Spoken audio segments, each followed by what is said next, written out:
What's up, guys?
What's up?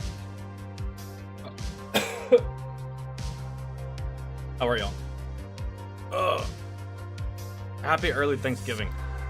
I'm leaving to go to my mom's house tomorrow for like 4 days, so I won't be live and I won't be uploading any videos in that time. So, try to get as much done as we can today.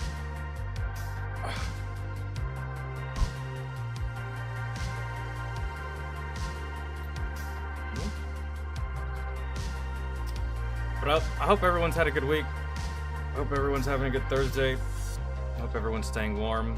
Liam, Vince, Moose, Walker, what up?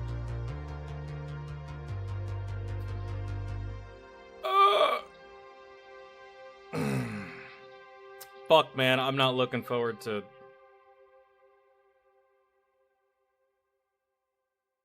It's an 8-hour drive to my mom's house. I don't... Oof.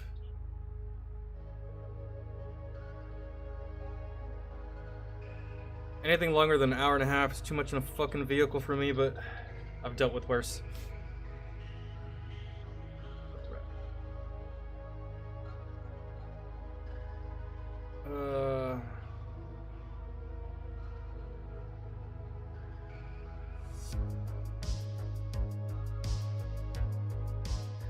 I'm gonna tell you what we're watching first. I'm not even gonna ask.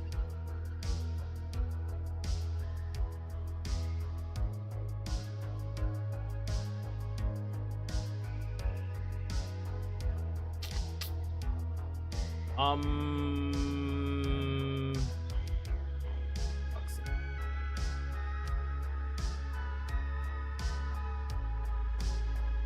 "13 things that instantly disqualify you from the military in 2025. We're gonna watch that first. It was in the title. Nothing but military videos today, guys.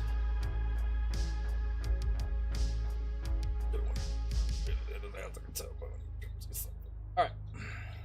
Eminem's verse is over. I can take that out. Start. Oof. Fuck, man. 18 degrees. I don't even know what it is. What is it here? Really tell me.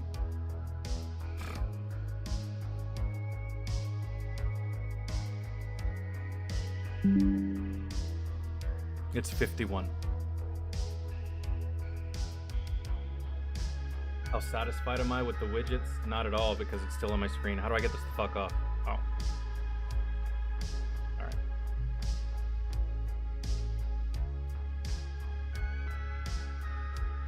Yeah, yesterday was not that fun. Vince, not that fun at all, man. From now on, dog, y'all gotta meet me halfway with the link to these videos. I feel like I'm being very generous with 30 minutes. And on top of that, no more gaming videos, Vince. I had to watch the most awful thing yesterday. I've been like not into watching gaming videos for a while now, so let's like take it easy on that. No more of that. Unless it's like a news video or like an update, like fucking, I don't know, some crazy guy broke into Activision and shit on the CEO's desk. Yeah, I'll watch a video on that, but like gaming shit, either gameplay or just like, I don't know, your favorite creator cackling like a crazy person, probably like me when he does something. I don't know. Just so you know, 11 degrees in Colorado. Oh no. That sucks for you. But I mean, you can go snowboarding because, dude, I'm telling you, if I lived in Colorado, that's all I would do. For real. That's all I would want to do, man, because yeah, I can't go snowboarding here. I just have to be cold, but at least where you are, you can be cold and have fun. There's no fun to be had here. It's just cold and stupid. That's it. It's not the least bit enjoyable. My body's been glued to a heating pad for like the past 2 weeks. I prefer hunting, fishing, and hiking. Oh, so all the things that are gonna have you sitting there stagnant as fuck being cold? I'm sure you're good. You're from the area, so you have plenty of methods, man, on how to keep yourself warm. Or maybe you don't keep yourself warm. Maybe you just embrace the fucking cold because you enjoy these hobbies, right? I don't know. Winter wrestling? Is that when you and your brother just go into the front yard and throw hands?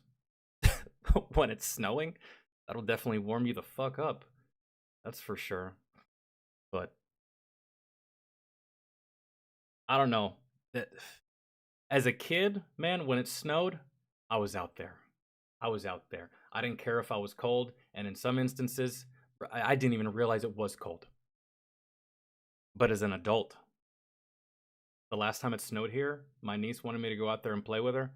Man, I lasted 15 minutes of throwing snowballs before I was just like, dude, fuck this. Going back inside.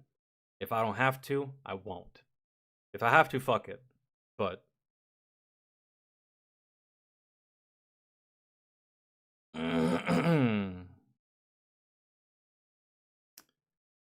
going back to nights come Monday?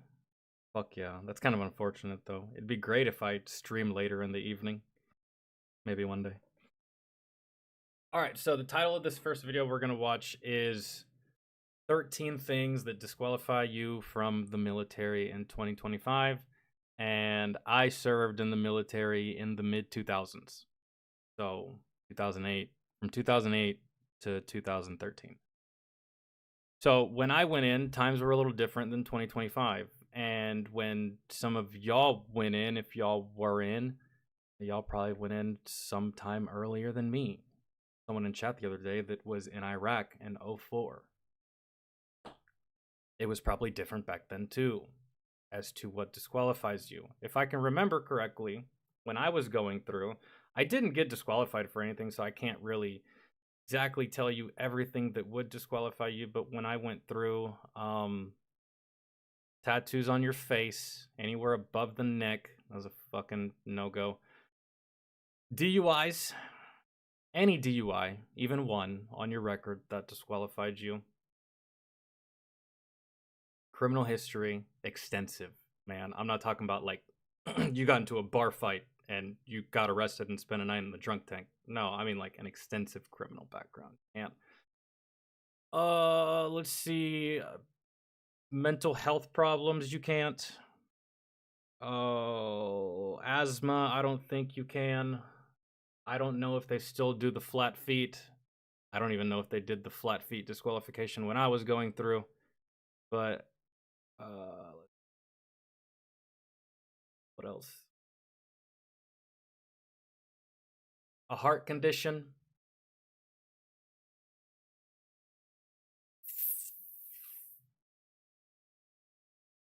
And that's it. That's about all I can remember. And if you fall into one of those categories and you still feel like you want to serve, just do what a whole bunch of established, legendary, iconic badasses of yesterday did. Just lie. That's it. I lied. The military thinks I acquired seizures in the service. Wrong. I did not.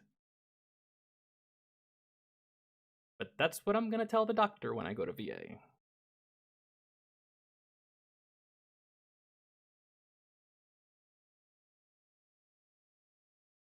Ugh.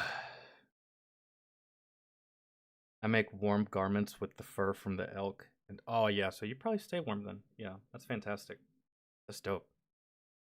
You make garments with the fur from the elk and deer and beaver fur to stay warm. And you're out there hunting. Why don't you record yourself doing any of this shit and upload it?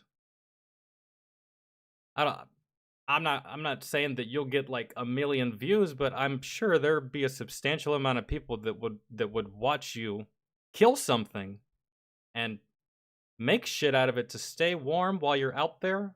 Have you not thought about that at all whatsoever? At least the making of the garments, show people how to do it, show people how you do it, right? It could be educational as well as entertaining at the same time. I don't know, that's just me.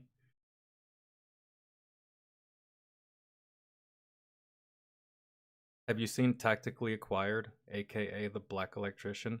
That's actually hilarious. No, I haven't, but I'm down.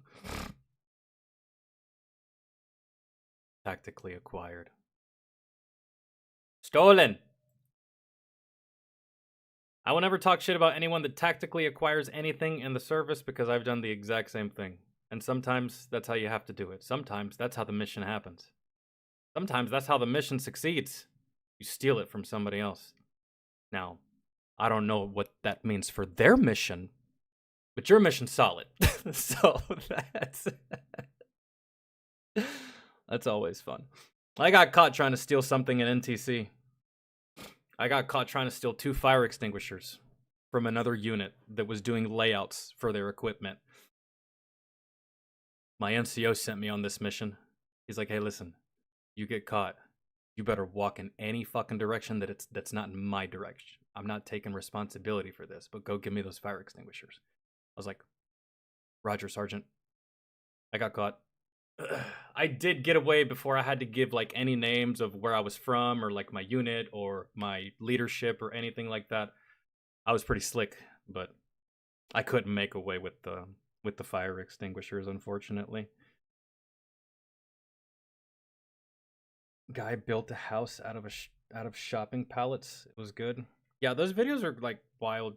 Katai, what's good? Those videos of like these dudes, they build like, I know y'all have seen these videos, and for the life of me, I can't really tell if it's legit or if it's fakery, but it's damn entertaining. These guys from like these dudes, I don't know where they're from, man, but they are my color. They ain't no white dudes. That's for sure. They build like these incredible things out of just like the ground. They just start digging and digging and digging, and then they just get water and they pat and paste and do all this stuff. And I've seen them build shit out of dirt that's nicer than anything I think I've ever lived in. For real, that I've paid money for. It's absolutely insane. I don't even understand. Very talented. All right, let's start this. Disqualify you from up to 95% of jobs in the military.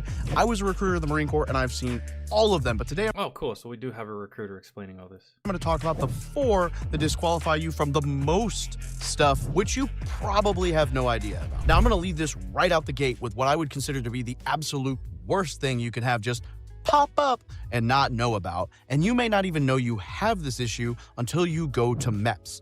For reference, I have a friend. His name is Josh. He ended up ultimately joining the Marine Corps.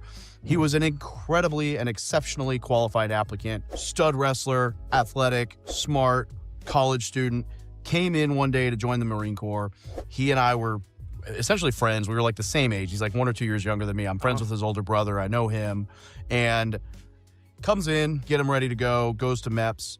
We do the whole thing. He aces the ASVAB. On paper, he is qualified for like every job in the Marine Corps, which ultimately the Marine Corps doesn't really do job selection before MEPS for this very reason, because there are a few sneaky things that we may find out at MEPS that can hinder what jobs you're eligible for. And I've got a whole video coming out on the MEPS process and the difference between Army and Marine Corps recruiters and that job selection thing. So go check that out if you want more information on that specifically. But Josh goes to MEPS. And at MEPS, he discovers that he's colorblind. I can't actually remember if he knew ahead of time whether he was colorblind. He may have. I've had applicants who went to MEPS and didn't know they were colorblind. I guess it is possible to not know that you're colorblind into your late 20s. I know a lot of people would probably like to say, how do you not know that you're colorblind? Maybe you've never been put into a situation where it mattered. Man, I've run into quite a few gamers that are colorblind that they didn't know they were colorblind until they played with me. And I was like, dude, I marked it. And he's like, no, you didn't. I was like, yes, that red marker. He's like, dude, that's purple. I was like, no, it's red. Are you high? And he's like, oh, I think I might be colorblind. I was like, you probably are, bro, because I'm not. That's red. And so I guess it is possible to make it to that stage in life and not know. You've probably never been put into the situation where it mattered, right? Or where it caused a problem. But in the military, that causes a huge problem. You can't be colorblind in the military. Failed the color vision test, come back, take it again, failed again. It is what it is. I probably had 4 or 5 people while I was a recruiter who had the color vision issue. He was one of them. I can't remember if he knew about it ahead of time. Honestly, it doesn't. But then again, I don't know. I lied about my vision a little bit. I memorized the test. My vision wasn't great when I joined the service. But it wasn't like super bad, but like I memorized big portions of that test. It never really changed. Really. It was always the same anytime I ever looked at it or took it, especially at MEPS.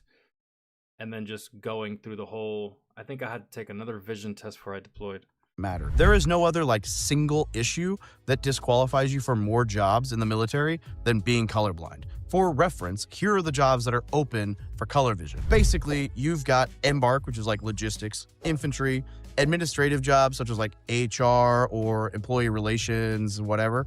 That could be like the finance section, I'm sure. Computer jobs such as like maintenance, software programming. There are some military intelligence side like signals intelligence or linguist, but not all the intel jobs. Military police, public relations like PAO, media, whatever, but like the news, like the relations side. A cook, which I did a video on that recently. It's not as bad as people think. Mechanic, aviation ops, which is like basically kind of. It just really depends on your unit. Some cooks, they join the military and that's exactly what they do. They cook.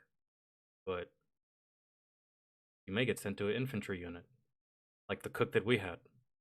And yeah, he cooks sometimes, but he was also out there with us on foot patrols and on convoys and shit, so he did a bit of everything, we all did a bit of everything of stuff that just we didn't train to do, so.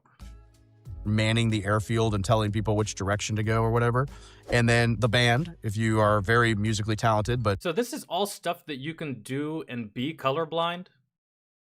Most people are not anywhere near good enough to get in the band. Or this is what disqualifies. Fun fact, it's incredibly hard to get in the Marine Corps band. I think we had one person pass an audition in the 3 years I was a recruiter. And religious services, which is like the Navy, if you're an RP. I think the Navy, and maybe the Army, the Marine Corps doesn't have religious personnel. We use the Navies, but those persons, those like 12 occupational like fields are pretty much it. You can't do motor T like driving. Obviously, you can't be a pilot. Oh, wow. You can't. So these are all the jobs you can do while colorblind. Well, shit. This doesn't really disqualify you from much. The only thing this is going to disqualify you from is like the high tier jobs. Like he just said, pilot, shit like that. Well, actually, he said, what? What was the occupational like fields are pretty much it. You can't do motor T like driving. Oh, wow. You can't. Yeah. Red light, green lights, yellow lights, all of the lights on your dash that you need to be able to see and know what they mean and know the implications of those lights if they go on or off in your vehicle and shit. But what if you go infantry, which you can go infantry and be colorblind, but then you get stationed or you just deploy, and what if you don't have any 88 mics? You might not. And what if, or I've seen infantry dudes drive. What are we even talking about? That seems odd. In Iraq and Afghanistan, like I didn't go to Iraq, but I knew of a lot of guys that they went over there. They didn't have a guy like me driving. They didn't have 88 mics. They had an infantry group, and if they had vehicles, those infantrymen drove those Humvees. Same in Afghanistan. Those infantry guys, they drove their vehicles when they were operating.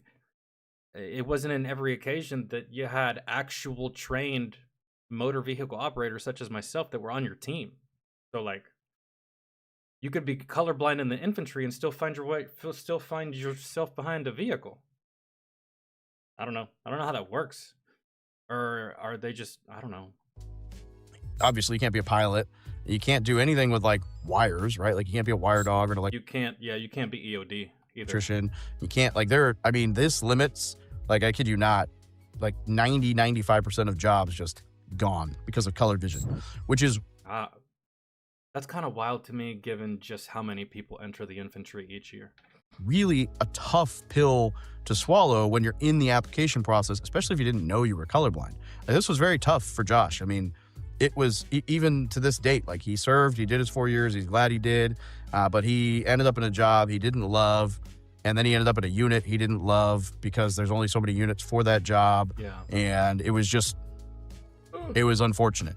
And there's just nothing you can do, which is why, like, when the Army sells you on a job before you go to MEPS, I'm always really skeptical because things like this come up. And then, well, now you're deputed to the Army when really you were just going for this job you were guaranteed, where the Marine Corps might not have guaranteed you a job. And now you're kind of stuck. So like I said, there's a whole video on that process, so I'm not going to like dig into it right now, but just know that color vision really, really, really limits job options.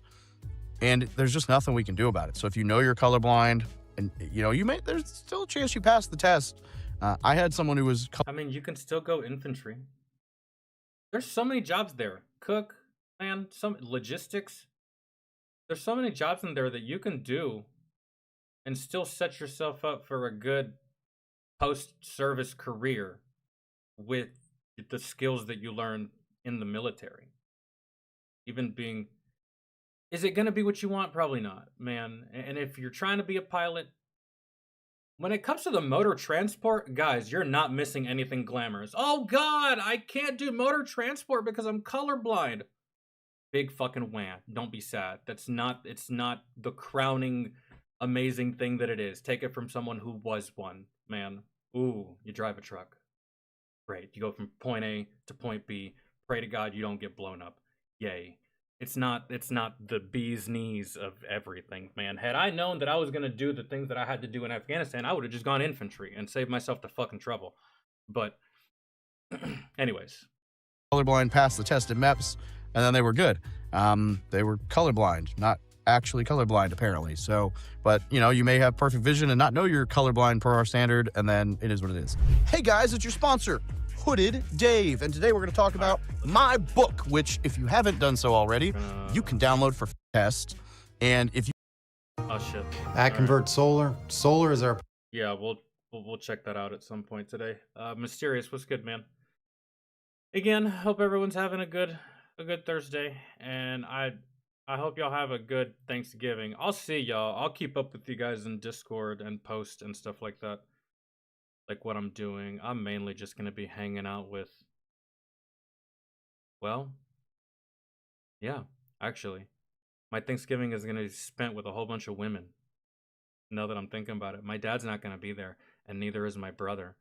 So it's going to be me, both my sisters, my aunt, my niece, my mom, and my mom's wife. So nothing but chicks around. Hey, that'd be fun. Oh no. Which we always joked in the office means people would be like, well, what if I have depth perception issues? And I'd be like, well, do you know? And they're like, well, I don't really know. And then I like throw something at them. Like we had these little like Marine Corps, like tiny little footballs, like stress ball football things. And I toss it to them. And if they caught it, I'd be like, see, good depth perception. Yeah. And if they missed it, I'd be like, ooh, I don't know. You know, I would just literally doing the doing like the Spider-Man reflex test or like the Flash reflex test with them. But at the end of the day, if you actually fail the depth perception test, which is much fewer people, as I recall, than the colorblind, then you can't do certain jobs like heavy equipment. Like you're not going to be able to drive a forklift. You can't drive a truck. You're not going to be able to drive. We're not going to put you in a 60,000 pound, 40,000 pound, 100,000 pound truck and be like, we know you can't tell how far you are from the vehicle in front of you, but good luck. Like, sorry. So there are some depth. I can definitely tell how far I am. I just can't read their license plate. As most people probably can't, but it's just blurry to me. Most people could probably see the numbers, just not be able to make out the numbers. I can't even make out the numbers. But I wear glasses today, so it's fine. Perception related jobs, but it is a far larger amount of jobs that you're qualified for with depth perception. And I also shot expert at the range, so it's like, yeah, I was blind to a degree, but it didn't hinder me in any sort of way. Issues than it is with color vision issues. Here's a fun one that not a lot of people realize: height. You can get disqualified on certain jobs based on your height. So I'm gonna. Yeah, you know what's crazy actually is height, dude. Holy shit. I feel like there should be a height requirement for 88 mics. He just mentioned it. Motor transport vehicle. Everything that he mentions in regard to vehicles, that was my MOS, man. Transporting heavy equipment, forklifts, all kinds of stuff. The only thing I think I didn't operate was a crane. And so, anyways, yeah. Dude, I served with a female who was, oh, dude, she was like 5 foot. 5 foot.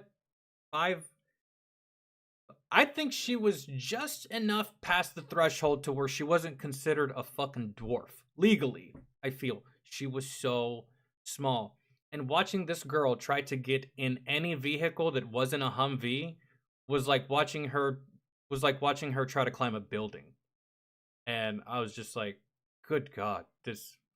And poor girl, when she had all that gear on, it couldn't have been easy for her, man. All that heavy ass gear, climbing up these vehicles. She's small.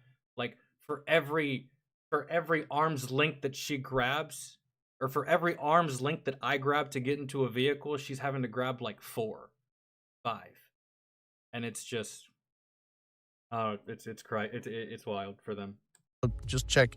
I took notes and everything. The height requirements for the service in general, the minimum is 56 inches, which is what, 4'8", and the high end. This girl was like 4'9", 5 foot. I want to say 5 foot. Something drastically short. And I was just like, and is 82 inches, which is I think 6'10", right? So 4'8" to 6'10", eligible for the service.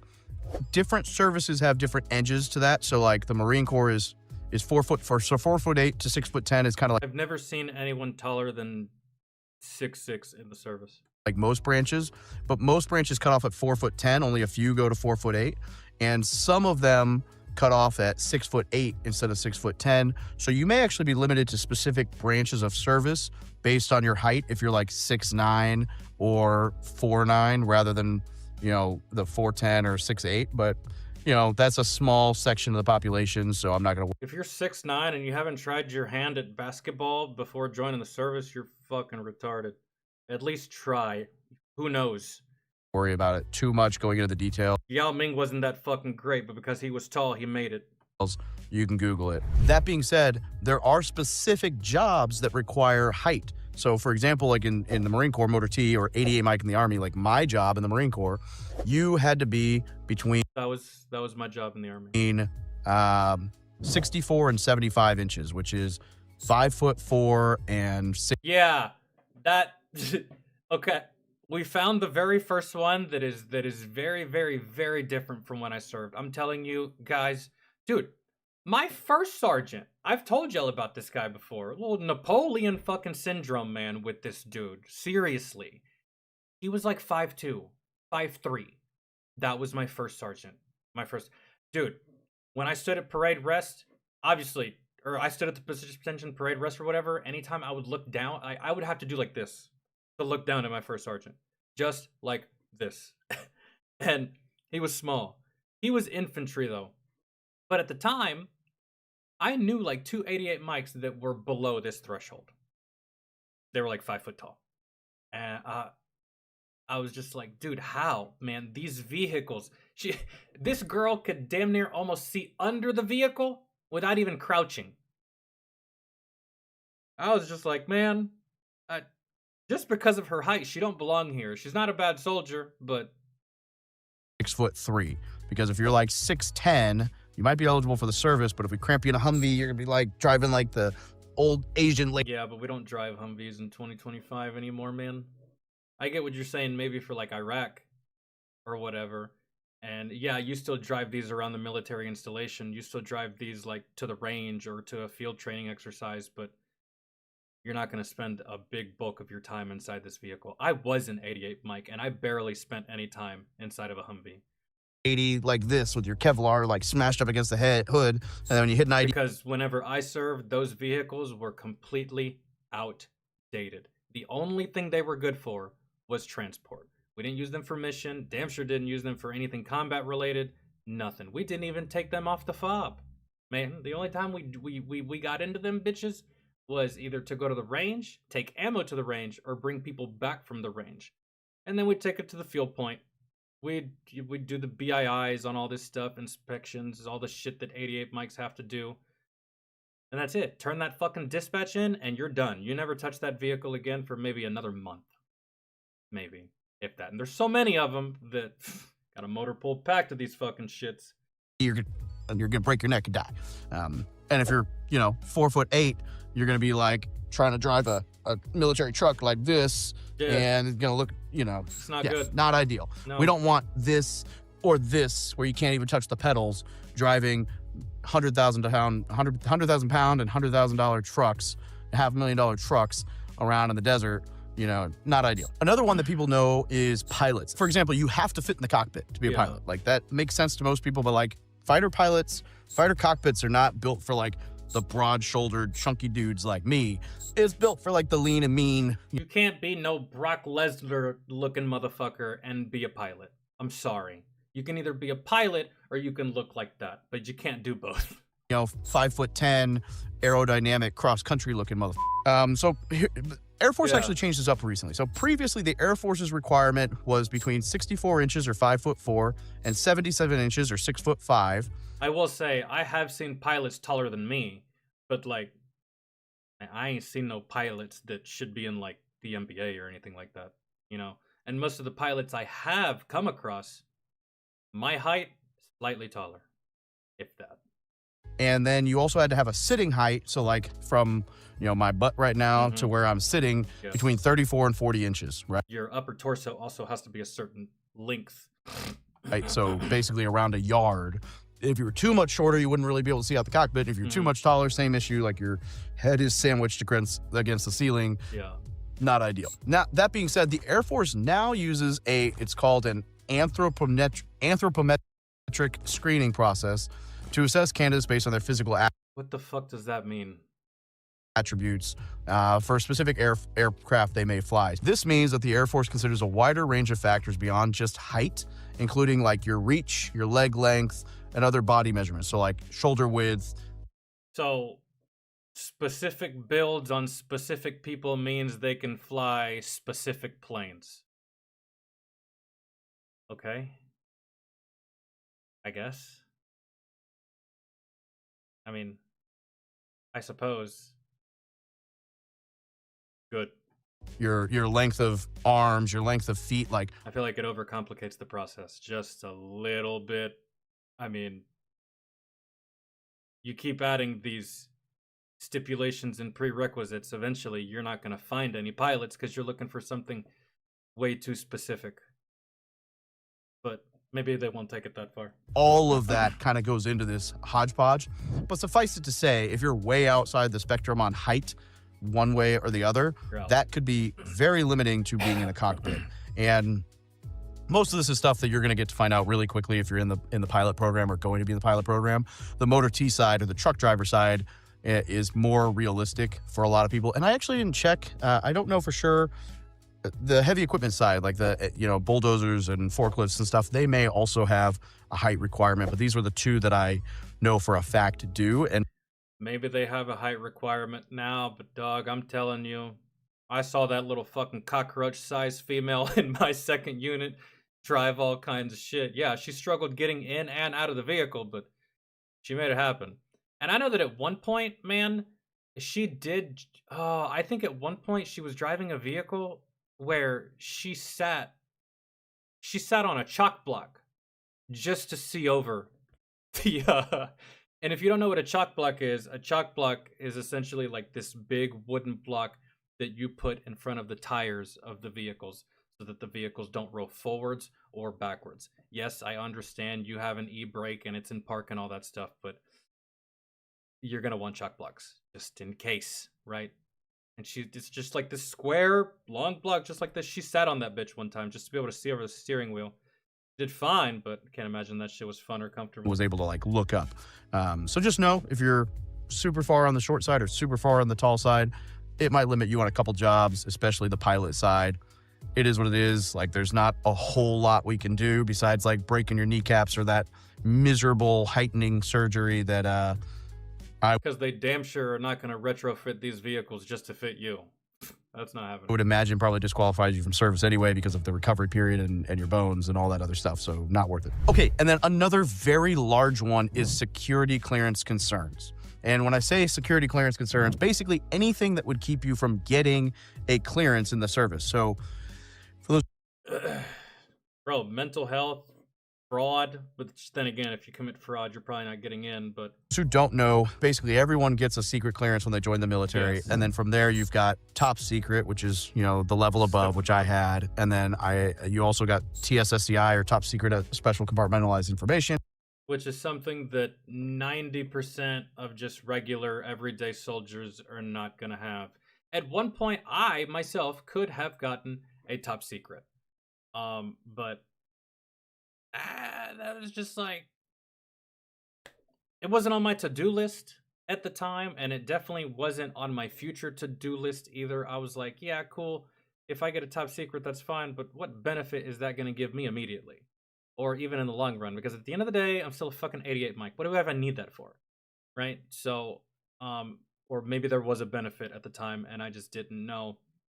But when I was in, I don't know if he's going to get to this or not, but when I was in, and like you said, everyone has a secret clearance, but in order to get top secret, when I was in the service, if at any point you had gone to mental health for any reason, that disqualified you from getting a top secret. I think, if I can remember correctly, it was either during my time or just a little bit prior. Let's say you were in a couple years and you were looking to get a top secret clearance, but 2 years before that you had gone to mental health for something. No top secret for you. That's which I had at my last command because I was in a skiff. And then above that, you've got, whatever, Yankee White, which is like the guarding the president. And then there's probably a few in there. Anyway, you've got different levels to the clearance. And like basic security clearance, they just ask you like basic background stuff, legal issues, parents' information, record, home of record, jobs you've had. Like you have to fill out a whole thing. It's called an SF-86. You fill out this long ass thing and it will talk through, ask you a million questions and it'll basically just, you put it into a system and it'll populate yay or nay for basic security clearance. It's a lot of information, but it's really not that intense. Once you get into the top secret and the TSSCI, that's where they start like interviewing people for some of this stuff. And once you get to like the Yankee White, they interview like everybody. And that's like a 6 month to a year process. Bro, those are the types that they interview your whole ass family, your friends, your past coworkers, maybe even your barber.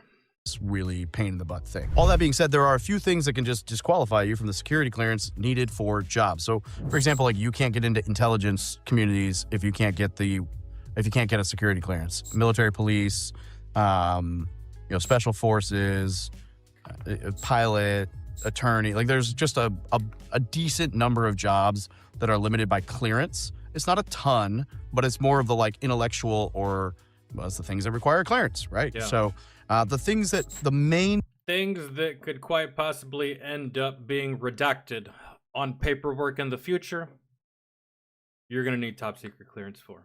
disqualifies for this are legal and drug waivers. So if you were like a drug waiver past a certain amount, meaning you had like major issues, legal. So like if you have like DUI, minor in possession, if you had a felony and got that waiver approved, which is quite the feat. We had one person with that approved I was about to in say, the it 3 can't be years I was a many. recruiter. So those types of things can be disqualifying or are depending on the level. And you'll know if you get a waiver for that and it disqualifies you from a clearance. Another one that is not usually found in the recruiting process, but could potentially down the road is financial stress. So essentially like if And dude, not just DUIs, man, and not just anything serious either. Let me tell you this. So I didn't recruit with this. I didn't go through this recruiter, but I went and talked to this recruiter. And it was the first recruiter I talked to. And dog, it was so stringent at the time to where he was like, "Do you have any DUIs? Do you have any kind of pending legal action? Blah blah blah, all this stuff." And I was like, "No, but I did get into like a car accident a couple of days ago, and I got to pay that ticket. I got a ticket for it." And he's like, "Have you paid the ticket?" I was like, "No, not yet. I was just like 18 at the time. I was like, I need to get money for my dad." And he's like, "Okay, cool. Come back and talk to me when you pay that ticket." Yeah. It was just a regular fender bender. Nothing crazy, nothing illegal, nothing out of the ordinary. Car accidents happen all the time. He was like, "Come back when you've paid that ticket." I was like, "All right, sounds good." if you're in a really, really bad spot with credit, debt, your finances in general to where they believe it's You can't owe anyone money, I don't think. Or yeah. so bad that you would be a target for like a company or somebody paying you for information and you would fall for it because your finances are that bad, Yeah. that can actually be detrimental to your clearance. People think like buying a house and having mortgage debt will get rid of your clearance. No, I had a TSSCI when I had quite a significant amount of mortgage debt and rentals and real estate.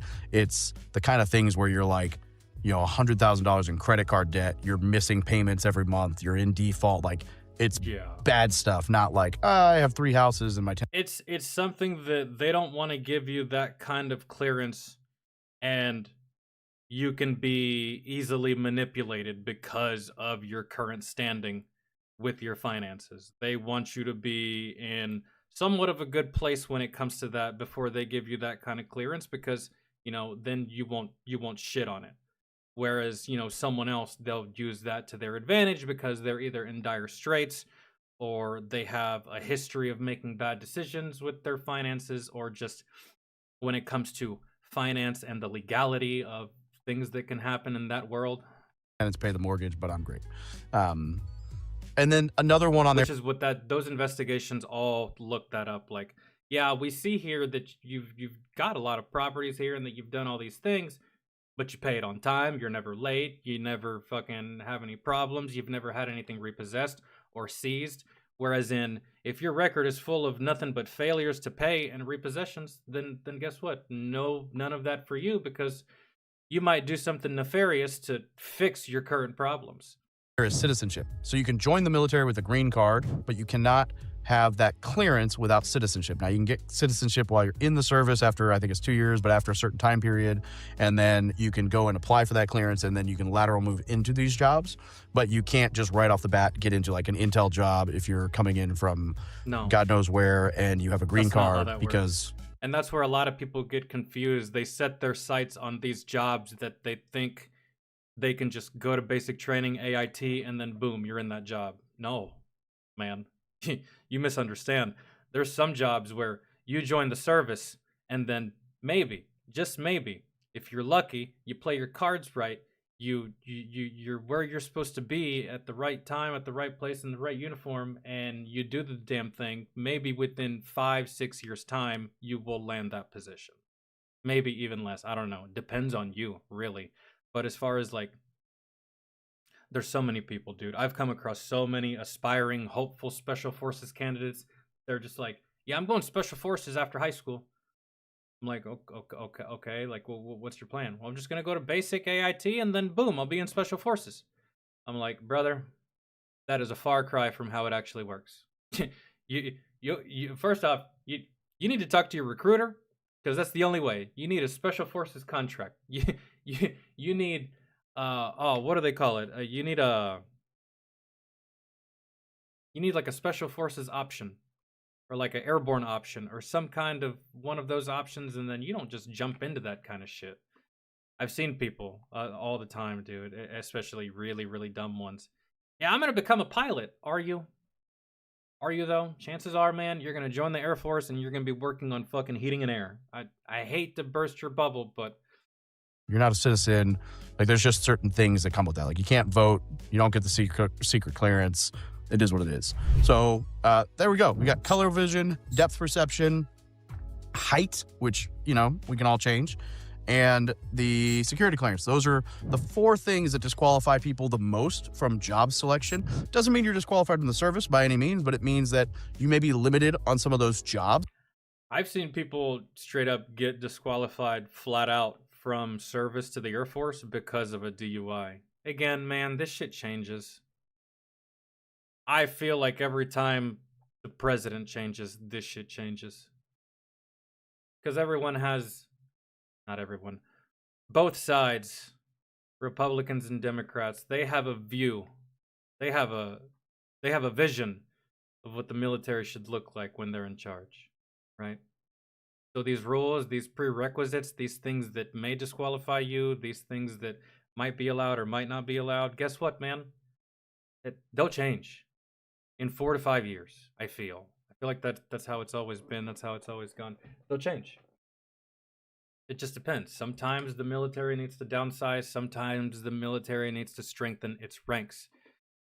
And doesn't matter which one that is, you're going to see changes happen to the qualification process when it comes to entry into the service. I mean, fuck, man, look at the qualifications that you need now just across all branches as opposed to the qualifications that you needed in 2002.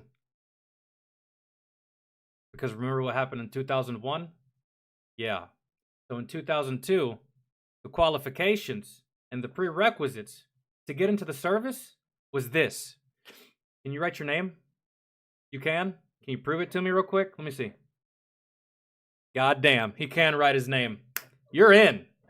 That's how it was in 2002.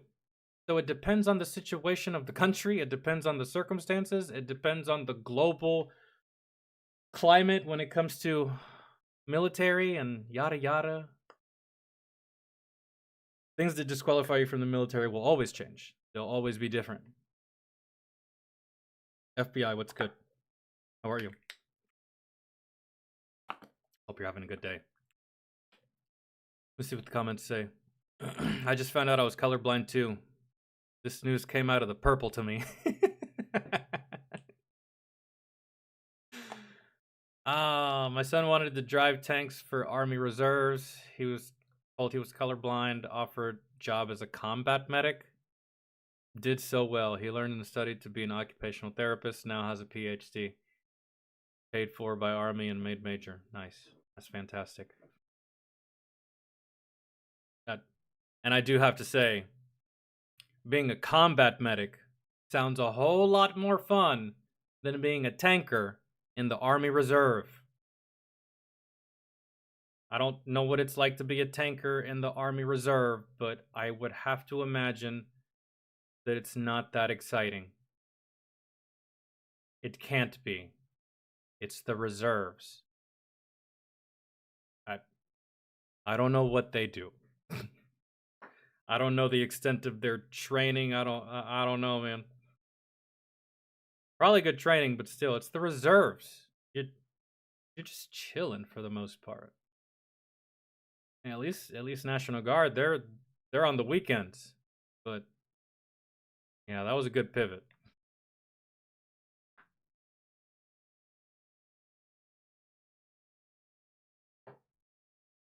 Oh shit, I gotta get rid of this.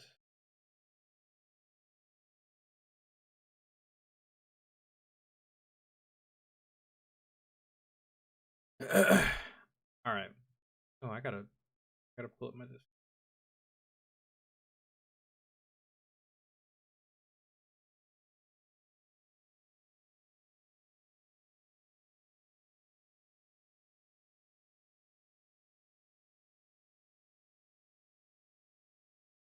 I don't know, DeRozier, are you a patron or not? Because if not, yeah, that's too long.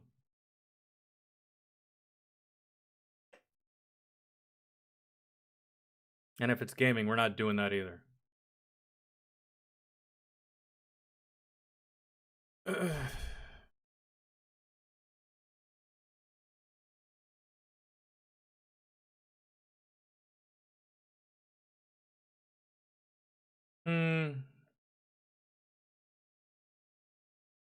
Nah. I'm gonna watch something else out of my watch later.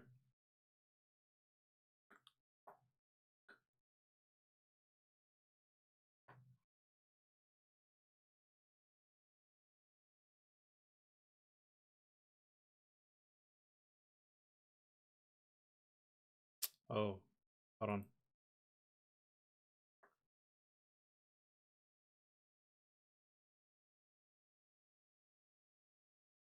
I should have told John I was live so I could watch his video that he requested yesterday.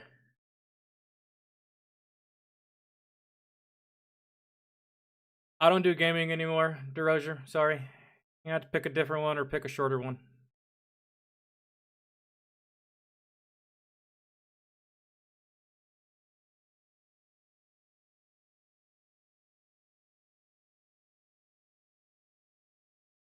If it's less than 15 minutes and not gaming related, I'll run it, but sorry.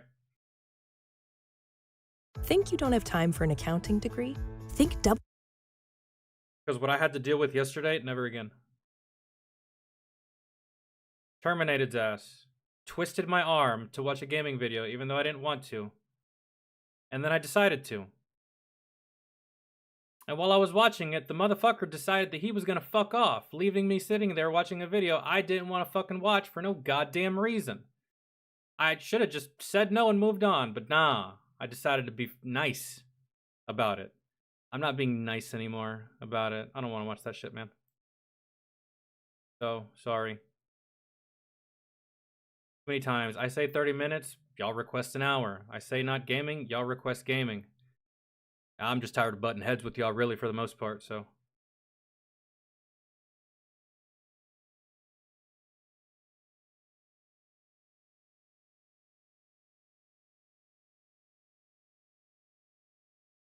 Alright, Sergeant Major fired for affair, then tried to silence soldiers about it? Yeah, you wouldn't have got very far with me, ma'am. Firing everybody now. Command Sergeant Major Harold Ed Gerald, and he was relieved as the Brigade Command Sergeant Major. No, they didn't, John. I simply just privated the stream because it was a bullshit-ass stream. It was 45 minutes of nothing but fucking boring and me with just a dumbass bored look on my face. Who wants to watch that shit? No fucking body.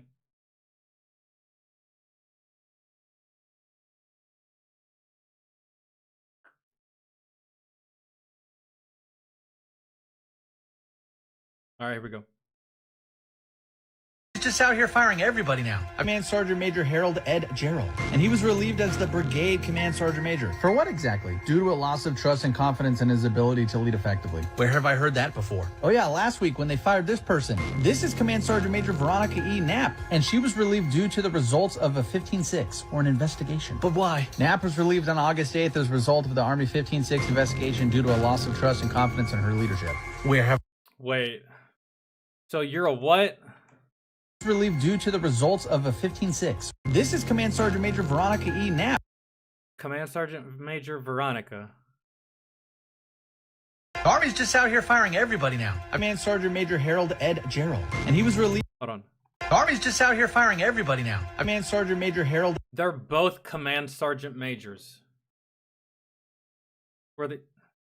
Ed Gerald, and he was relieved as the effectively. Where have I heard that before? Oh yeah, last week when they fired this person. This is Command Sergeant Major Veronica E. Knapp, and she was relieved due to the results of a 15-6, or an investigation. But why? Knapp was relieved on August 8th as a result of the Army 15-6 investigation due to a loss of trust and confidence in her leadership.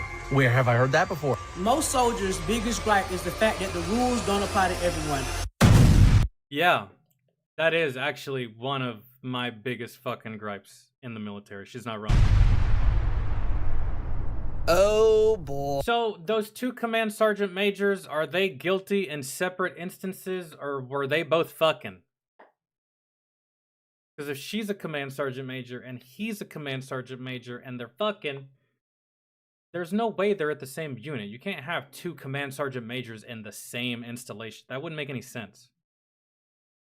Which means they're at different places. And if they're at different places and they're smashing, I don't see anything wrong with that. But chances are they're both in trouble for quite possibly the same fucking thing. And they just so happen, it's just coincidence that they share the same rank. Boy. Oh boy. It turns out when you try and cover up why leaders have been relieved from their command, people are going to go to social media and talk about it. And thanks, Viva La Vargas. Appreciate you guys doing the intro of this, because there's been a full circle of what has been going on with some of these leaders. In 2021, she made history as the first woman to serve as Command Sergeant Major of the prestigious 101st Airborne Division. Anyways, I hope you get... Hooray for you. I'm sure you were very deserving of that job, Command Sergeant Major. Most soldiers' biggest gripe is the fact that the rules don't apply to everyone. Like, i.e., a soldier gets a DUI, they're automatically getting kicked out. They've seen senior leaders get DUIs and they get to stay in and they get... Nothing fucking happens. I've seen lower enlisted do the same shit that an E7 does. That lower enlisted, Article 15, extra duty, docked pay, all that stuff, right? Sergeant Major, on the other hand, guilty of the very same goddamn thing. Nothing. At worst, he just gets sent to another unit. Doesn't get demoted, doesn't lose anything. The only thing he loses is his convenience, because now he has to go to another parking lot. It's the lamest shit in the world, man. to retire. We require more discipline from soldiers. That's why it's hard to respect any one of the high ranks. Lots of times. It really is, because, like, motherfucker, you can sit here and say all day, like as an E8, that you're one of us, that you're in the trenches with us. No, you're not. You may be in the same place geographically, but you're not one of us. You're not the same. You don't get punished the same. You don't get treated the same. None of that stuff. You don't serve your punishment the same. You don't get punished the same. It's bullshit all the fucking time. So all these fucking patronizing bastards talking about, oh, I'm one of you. No, you're not. You're not part of the same group. You're not part of the same fucking club. You don't know what, maybe you do know what it's like, but you're not one of us anymore. Because guess what? You're going to get the benefit of the doubt every single fucking time. And I get it, but it doesn't mean I like it. Okay? I understand. It's much harder to train another E7, find another E7 to fill that slot, find another E8. You know how much time in service that E8 has? 15 years, 16 years. You know, to find someone else to replace that level of, I guess, what am I looking for? To replace that slot, or to replace that gap, or that empty hole that a master sergeant can leave behind. It's a lot harder to do that than it is to replace the E3.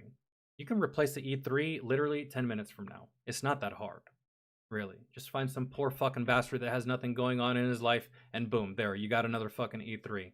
But finding another E7, finding another E8 to replace a good caliber E7 or E8, it's a lot harder. I understand it. Same thing with the officers. I understand it. But, dude, don't expect the lower enlisted to keep their mouths shut whenever you do get preferential treatment. Because we can't do anything about it, but we damn sure can fucking say something about it. And with social media, there's a lot of people saying shit about it now. Something tells me that because of social media, bro, a lot of these officers, these high-ranking fuckers, y'all's free ride that y'all been getting, I feel like it's effectively coming to an end. Because now everyone looks at y'all because of social media. and social media, it didn't just start existing yesterday, but when it comes to this, it's no longer soldiers just screaming bullshit. It's other people actually paying attention now.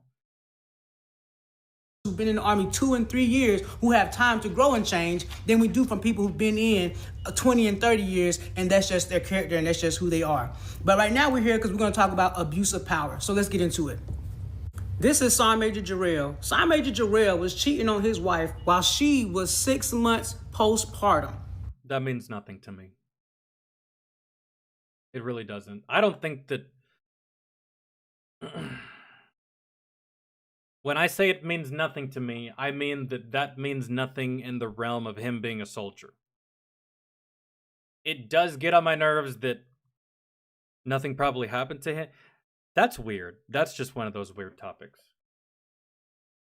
It just is. I don't think we should get in trouble for this. I don't. Who cares? Who cares? Man, really, at the end of the day, ladies and gentlemen, if the enemy invades and this motherfucker picks up a rifle and starts shooting at the enemy, are you really going to be like, no, no, no, stop? That man cheated on his wife. He's non-effective on the battlefield. I can't think that way. It's hard to think that way because it's stupid to think that way. I don't care. Do the job. Right? Does it make me mad that if it was me, I'd probably get in a fuck ton of trouble and he probably got none? Then sure, but let's see where this goes. Let's see how this... It's just this specific type of infraction has never meant anything to me. Because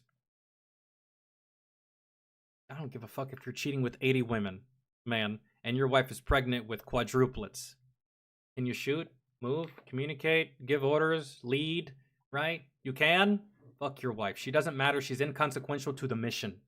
Yes, he was cheating on his wife while she was 6 months postpartum.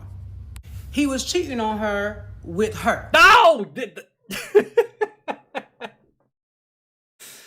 Okay. Now I'm getting kind of annoyed. Because this is fraternization to the highest order.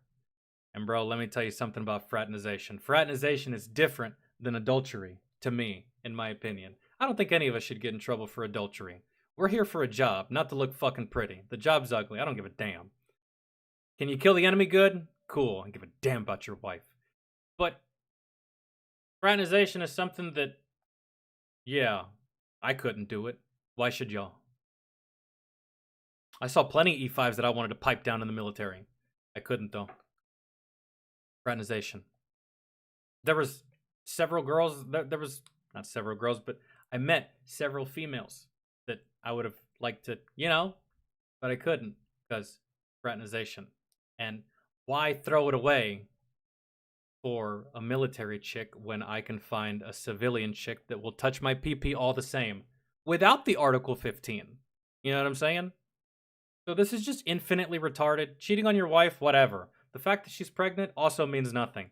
But the fact that you're also engaging in fraternization, and I would get thrown to the goddamn wolves in this situation. Meanwhile, again, let's see what happens to you two fuckers. This is Sergeant Major Veronica Knapp. He was cheating on his wife with her. Now, unfortunately, this is not a big deal. You know what I'm saying? The people in the Army cheat all the time. It should be a big deal, but it's not really a big deal. We know people in the Army cheat, and if y'all know that Army Times and Military Times, they both had posted when these Sergeant Majors have got relieved. Now, Sergeant Major Jarrell, this really don't have a lot to do with you. I just want to make sure that I can put a face with a name so everybody know that you cheated on your wife while she was 6 months postpartum, and it was a founded investigation, and you still have your security clearance, and you still get to work in the Pentagon. Dang! Retired Sergeant First Class is putting out all the tea right now where I'm like, normally what we saw in the beginning of this video was they were like, loss of trust and confidence. Wonder. I still feel like my old commander is still a bigger piece of shit than this guy. Again, that whole cheating shit means nothing. Why? And I believe my hint here would be that Vargas was like, I know what's going on, I just can't really say it until someone else says it, and that's kind of what that is. You don't want to be the because rumor mill kind of goes through. And she goes on to say pretty much why this is important right now, because she's saying that she's going to advocate for soldiers because some of these leaders have tried to now hush people about this, but she's retired, so she can say whatever she wants and kind of spread this information because what's been going on. But Sergeant Major Knapp or Martin, allegedly, I don't know if you got a name change, allegedly, I'm saying allegedly because I know how you are. This lady reminds me of one of my E6s from Fort Stewart. Her name was Sergeant Johnson. She was cool as hell. This video is really about you because after Army Times and Military Times published their articles about you, you then turned around and filed sexual harassment claims against certain people who talked about it, certain military content creators who talked about it, okay? And one of them in Korea, they've been flagged for over 8 months now, lost on first class and all that stuff because basically what they were trying to do was defend that women should be in the military because people were using what you had done and saying that's why women shouldn't serve. And then another person, you filed a complaint and you wanted to choose the punishment. You said that you wanted them to go from staff sergeant to sergeant, get removed from BLC because they shouldn't be an instructor. You want their instructor badge revoked, and you want them to get a permanent GOMAR filed. All because you got piped down by someone you're not supposed to get piped down by, and people said shit about it. Come on, Sergeant Major. Jesus. Stop being a bitch. And I'm not saying that because you're a female. I'm saying that because this is straight up bitch behavior. If you were a male, I'd call you a bitch too. Like, oh my God. Did you get a GOMAR? So not only did you want it to, not only did you want them to get in trouble, you wanted to choose the punishment? That's not how that works. Why do guys cheat on a 10 with a 2? Oh, you've seen his wife? Is his wife a 10? And I know what y'all gonna say. Why are you talking about it? Why are you talking about it? Let me tell you something. Man, because if it was us, if it was me, a E4, fucking around with a married captain, oh, dude. First off, not a goddamn thing would happen to that captain. But me, pew, gone out of a fucking cannon like a stuntman. Out the military. Bye. No questions asked, no conversation, just thank you for your service, soldier. We'll see you later. Yeah! That's what we're getting at, man. That's what we're talking about, man. If shit happens and you make mistakes and you're gonna do stupid shit in your life, that's cool. But allow us the same fucking courtesy when we do stupid shit. Allow us the same goddamn courtesy of not completely decimating our career for the same shit you're guilty of. Meanwhile, nothing fucking happens to you. And you wield that goddamn rank around like a cowardly pussy. Ugh. I built my platform off of advocating for other people. That's who I am. That's how I am as a person, saying what nobody else wants to say, okay? I know if it was a soldier in the same situation, they would have got kicked out. Yeah. And two, I'm standing up because there are victims in this situation. There's a service member who's raising a toddler by herself. There's a service member in Korea who's been flagged for almost a year. There's a service member who almost lost their career over this mess. So there are victims in this situation who have seen no justice. Sergeant Major Jarrell, But I mean, you cheated on your wife while she was 6 months postpartum. That says enough about you. But Sergeant Major Knapp, like when you got in trouble, you tried to turn around and ruin the careers of other people. And as a woman, while you're engaging in fraternization, which is against the Uniform Code of Military Justice, the delusion behind this woman, man, not so much the guy. He's kind of keeping quiet, like, yeah, I cheated. I also smashed. It was kind of mid. But this bitch, woman who was serving and saw you make history by becoming the first woman to take over the 101st Airborne Division, I must say, I have officially lost all faith and confidence in your ability to lead. I pray that you both have the day, the life, and the career that you deserve. you know what this little dumbass couple reminds me of? Y'all ever seen the TV show Scandal? Olivia Pope and President Fitz. That's these two fuckers right here. Really. That's them. Just the most butt-fucking retarded relationship known to mankind. For why? Who knows? But fuck anyone and borderline hang them if they try to expose us. That's... If Oh, you is it live in over? a Virginia Is it over? I don't think so, right? Carefully. No. Next slide.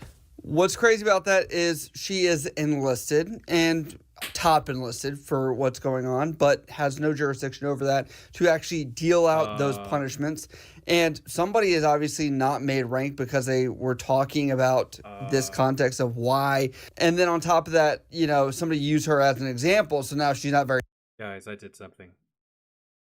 I did something bad. This is not. That's not good. I didn't think this would break. All right. So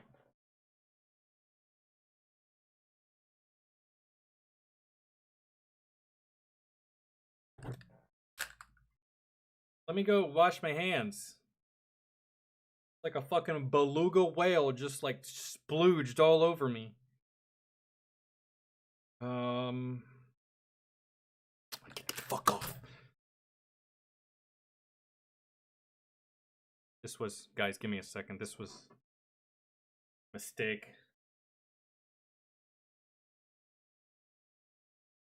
Can't even open the goddamn.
Feels like I just stuck my hands in fucking chalk. Disgusting. I didn't think that thing could break, dude. I guess that wasn't a legit stress ball. It felt like it.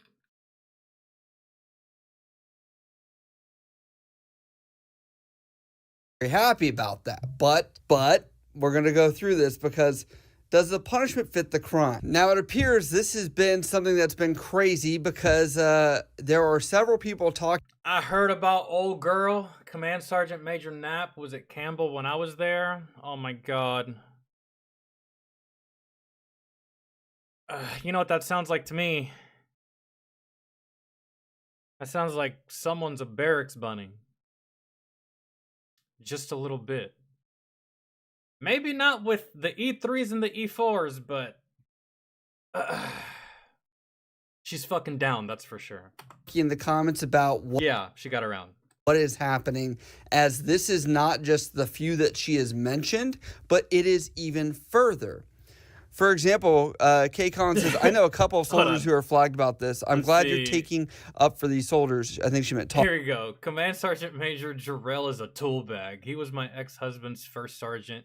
His claim to fame was him being a ranger and serving in the battalion. This douchebag wanted to break policy by trying to get my command to help him and his Joes with jumps.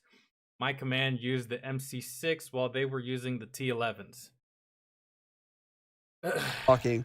This one says, thanks for advocating for those who can't because of toxic leadership. You're always speaking facts. What I find hilarious about this is the Barbara Streisand effect, because you have now tried to silence people. Now everyone's going to look in your direction. Now everyone's going to peek under the curtain. Now everyone's going to be like, hey, what are you doing? What are you doing? What's going on over here? Huh? With a microscope like this. If you would have just shut the fuck up. But guilty people can't shut the fuck up. They can't. And especially if you don't believe their lies outright, or especially if the intimidation tactics that they tried to use on you fail. That's what it is. Now, you brought more attention onto this because, you just couldn't shut the fuck up. And it's on the internet. Gives a shit. You could have just... And you're single too. At best, take what they're saying. You didn't get punished, did you? All right. You are essentially having people talk about it more. Yeah. You're having people go to other sources that are not under your legal bounding to be able to talk about this and fully expose what's happening. And secondly, I would say she's reading from some kind of slide. There's been some kind of investigation. I would have to assume somebody has sent her investigation reports to talk about what has come from this. And on top of that, a lot of people need to realize if you are in a public office and somebody wants to FOIA request your documents, your emails, what you're wanting, you are acting as a representative of the government at that point when you're doing that. So what you type on emails and what you're sending out and what all these things are, they can come to light and it will show even further. It is sometimes better to just be quiet. And that seems to be something that...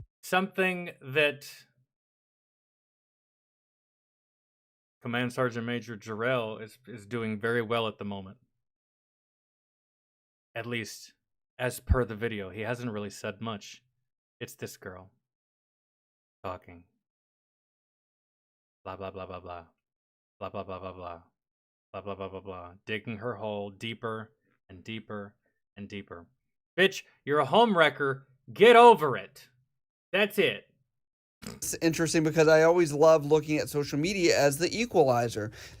Now, because of that, I've seen this clip, which obviously applies to kind of just reprimand in general, but it is a command sergeant major that kind of talks about the equal punishment and says that some people are being very naive about this. Listen, I think the issue with all... Everyone is fucking naive about it.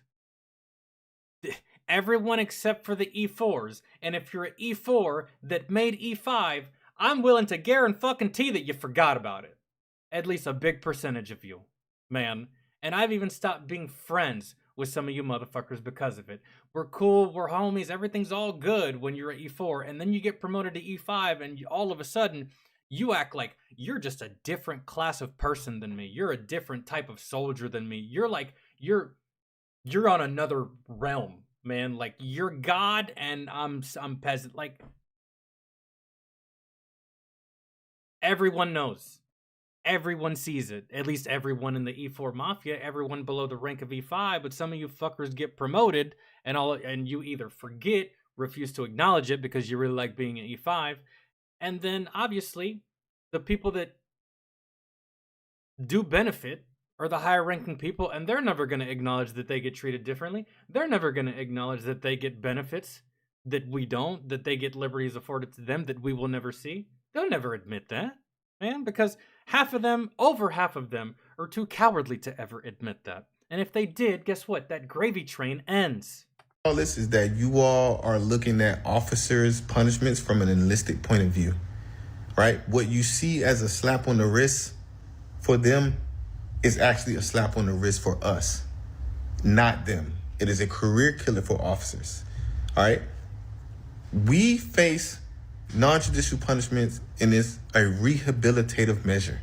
That is why you get extra duty. That is why you get demoted. That is why you are subject to restriction. Nah, bullshit, dog. I've seen people get straight up flat out fucking moved for the same shit that some of these officers have done, yet these officers get to keep their rank, they get to keep their job, they get to keep getting paid on the 1st and the goddamn 15th, and they keep their fucking pension. Some of us left with nothing. I don't want to hear that shit.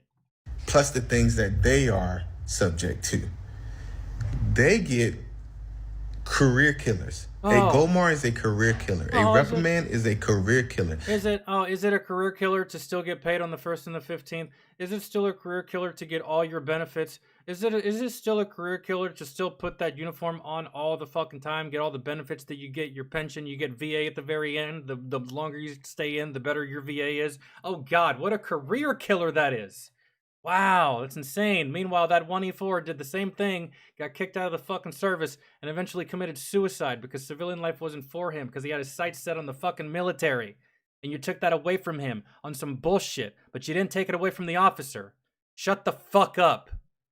Just being under investigation is a career killer for them. Why? I don't give a fuck. You got to stay in, didn't you? You still got to get paid, right? Don't fucking care. It's not the same. Stop trying to make it. Officers, their marketplaces, they have to call and they have to interview for their positions. I don't give a fuck. So that commander, I don't give a fuck, who is damn famous now, will always have to answer the question of to why she did what she did. It will follow her forever. I don't give a fuck. She needs to be put the fuck out, just like I would get put the fuck out. Fuck your excuses, dog. I don't like them. They can get. You will never see an officer on extra duty. You will never see an officer get demoted. You will see an officer possibly lose pay, a GOMAR, a reprimand, or decommissioned. They lose their careers. I can get that reprimand or that GOMAR, and I'm pretty sure I will still retire as a sergeant major. See? There's no punishment! So what the fuck are we talking about, dog? Me and my commander right now can get in trouble for the exact same thing. And let's say we both get GOMARs. I will most likely still make E9 and retire.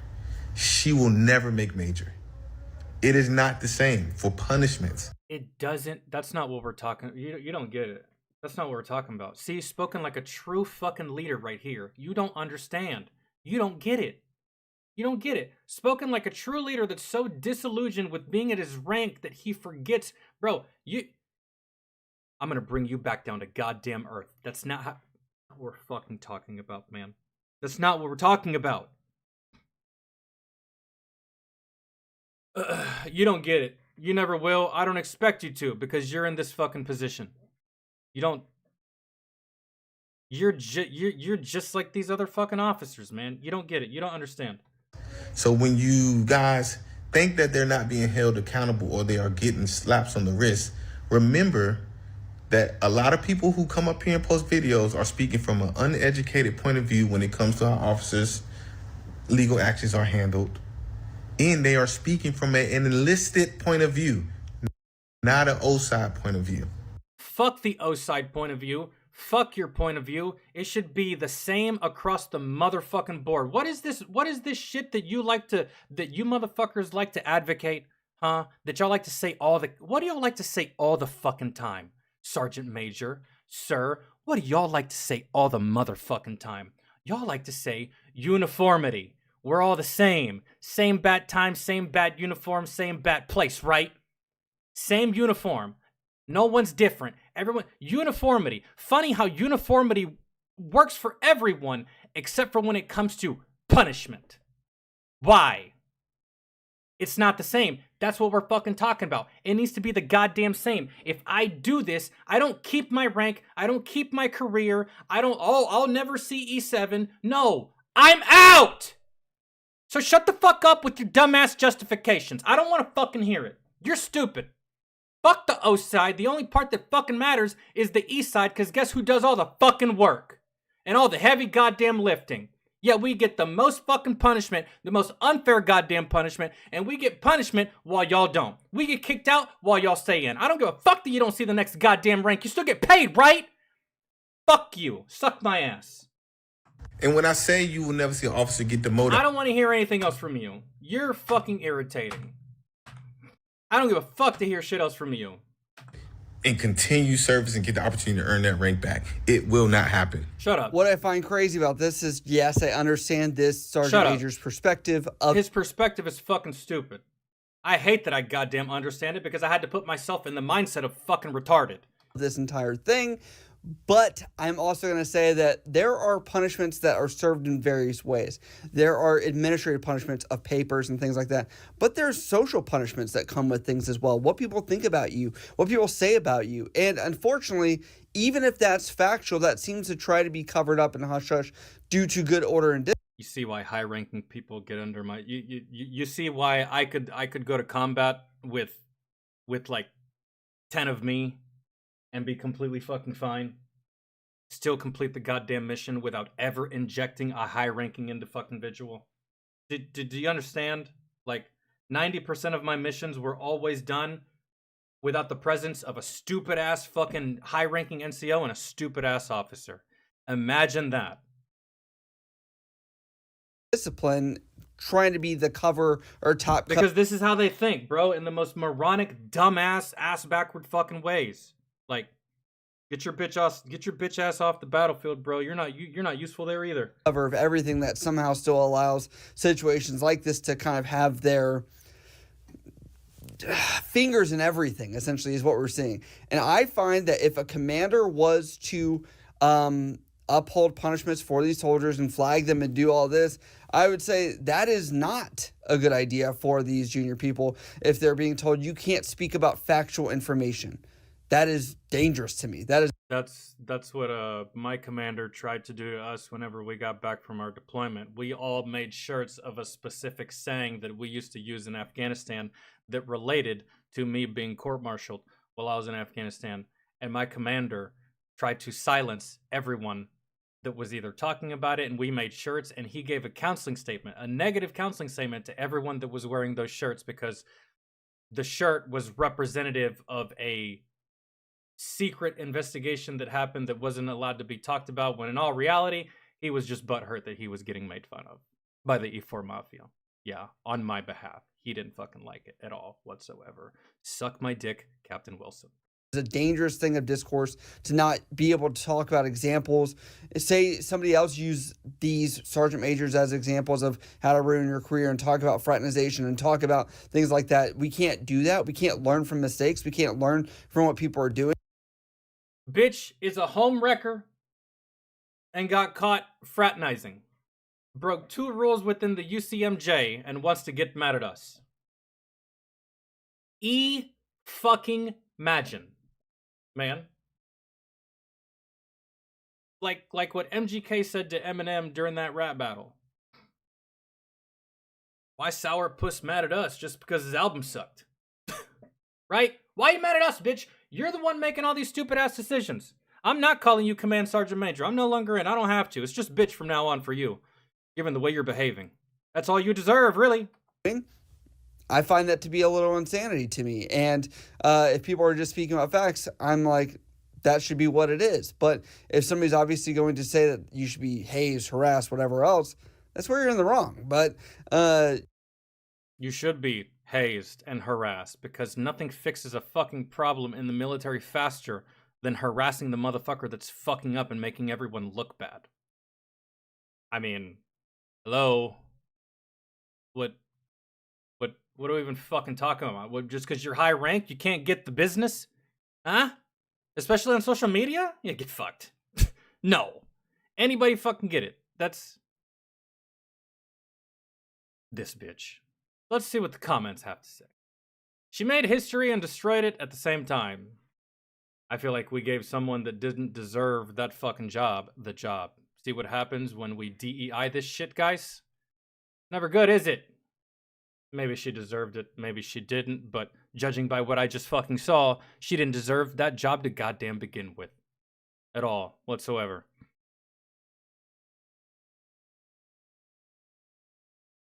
$18,000 people knew about Nap cheating while she was Command Sergeant Major, and they were all ignored. No, Nap wasn't the one cheating, it was Jarrell. Jarrell was the one cheating, right? Jarrell is the male, Nap is the female. Jarrell's the one with the wife. Nap is just a hoe. That's it. I think.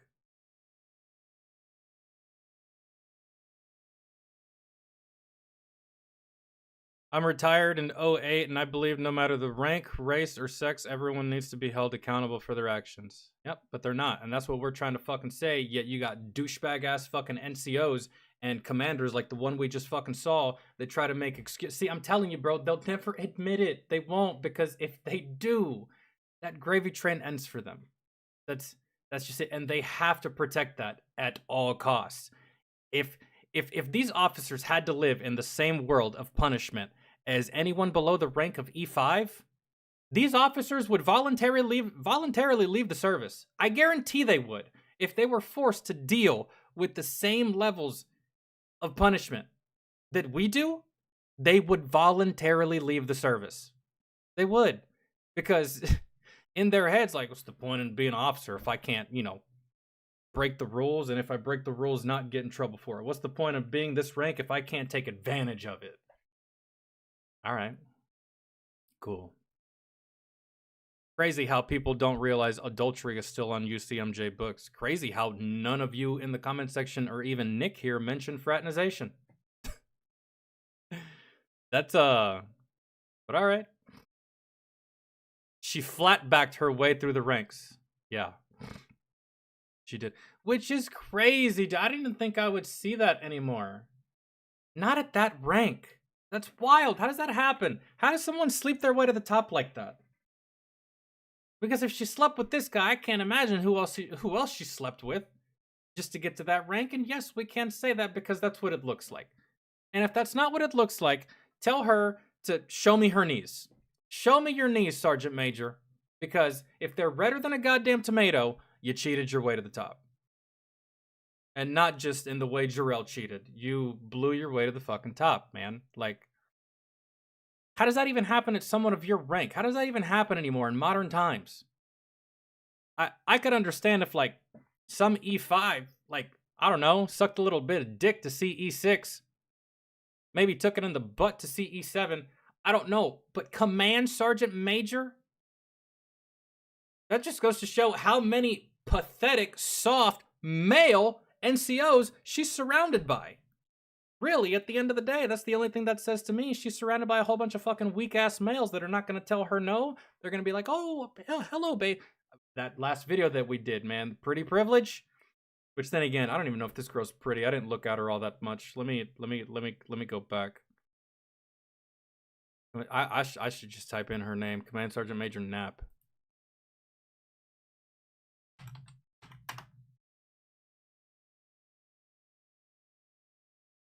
Hot damn. Jesus Christ. Looking like the biggest bull dyke ever. You look like my ex-wife, actually. A lot of manly-ass features. I guarantee she played softball in college.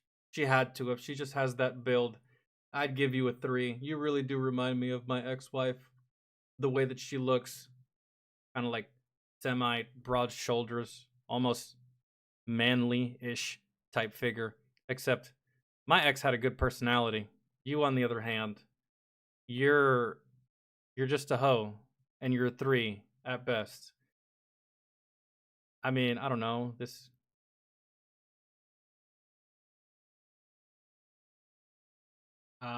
rough, girl. I don't know who has it worse. The one female police officer that was getting banged by the entire precinct, or you. I don't know. But way to make women everywhere proud. Way to take 10 steps backwards for women everywhere. Command Sergeant Major Knapp. Fantastic, girl. Fantastic stuff.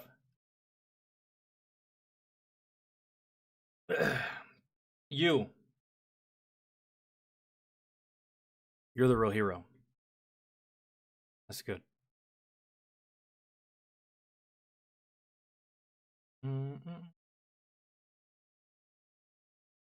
And see, this is why we have the internet, guys, and this is why we do what we do, because if the UCMJ doesn't get them, the internet will. There you go. You can't outrun the internet. At least not in 2025. If I go out right now and do something heinously fucking stupid, guess what? Internet's gonna know about it. They will.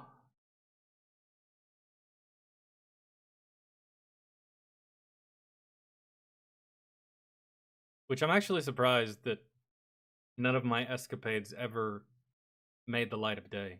I suppose I could pull out my court-martial paperwork and read it back to you.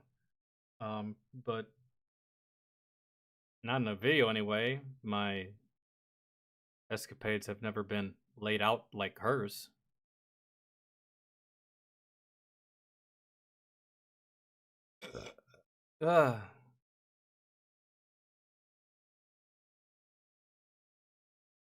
Let's see. 9 strange habits you pick up in the military. Body cam released in Morganwall and bar arrest. Delta Force clapped silly little Wagner group in 2018. Did we watch that?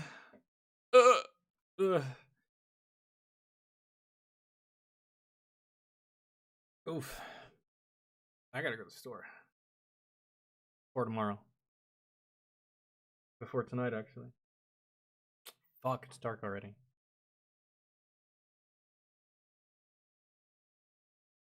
Katai, have you found any try not to laughs and that we haven't? Well, there's a whole bunch that we haven't done, but have you found any try not to laughs? Let's do this one.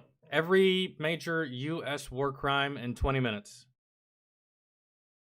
I'm going to go ahead and make this disclaimer right now before we watch this video. I am an advocate and a fan of war crimes, okay? If they don't involve women and children. Now, if that woman or child is shooting at you, then we got a completely different story on our hands. But I'm down with the war crimes, man. I really am. It's just, I would never take it to the innocents, right?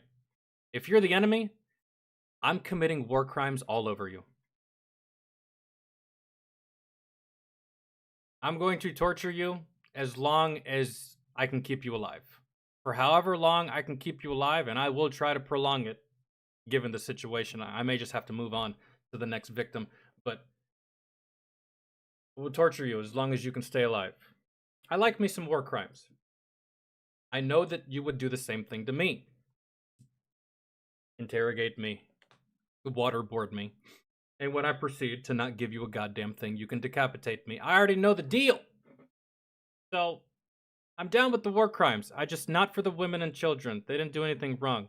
I mean, we're fighting to protect these fucking people, right? What's the point in fighting if all the civilians die? There's nothing left.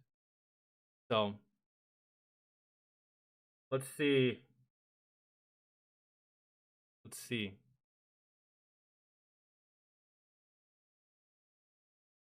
My Lai Massacre. On the 16th of March 1968, in the Vietnamese village called Sun Mai, U.S. soldiers carried out what became the largest massacre of civilians by American forces in the 20th century. Between 347 and 504 unarmed villagers, most of them women, children, and the elderly, were killed. Many women and girls, some as young as 12, were raped before being murdered. Bodies... Guys, why? Jesus.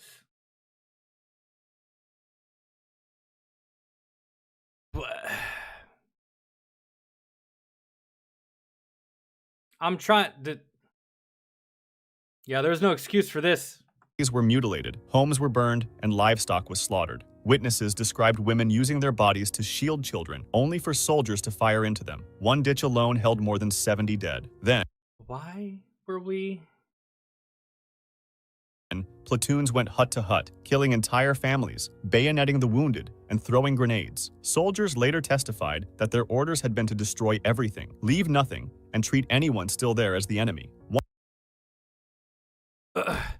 I can honestly see why these Vietnam veterans came back from this conflict as fucked up as they did.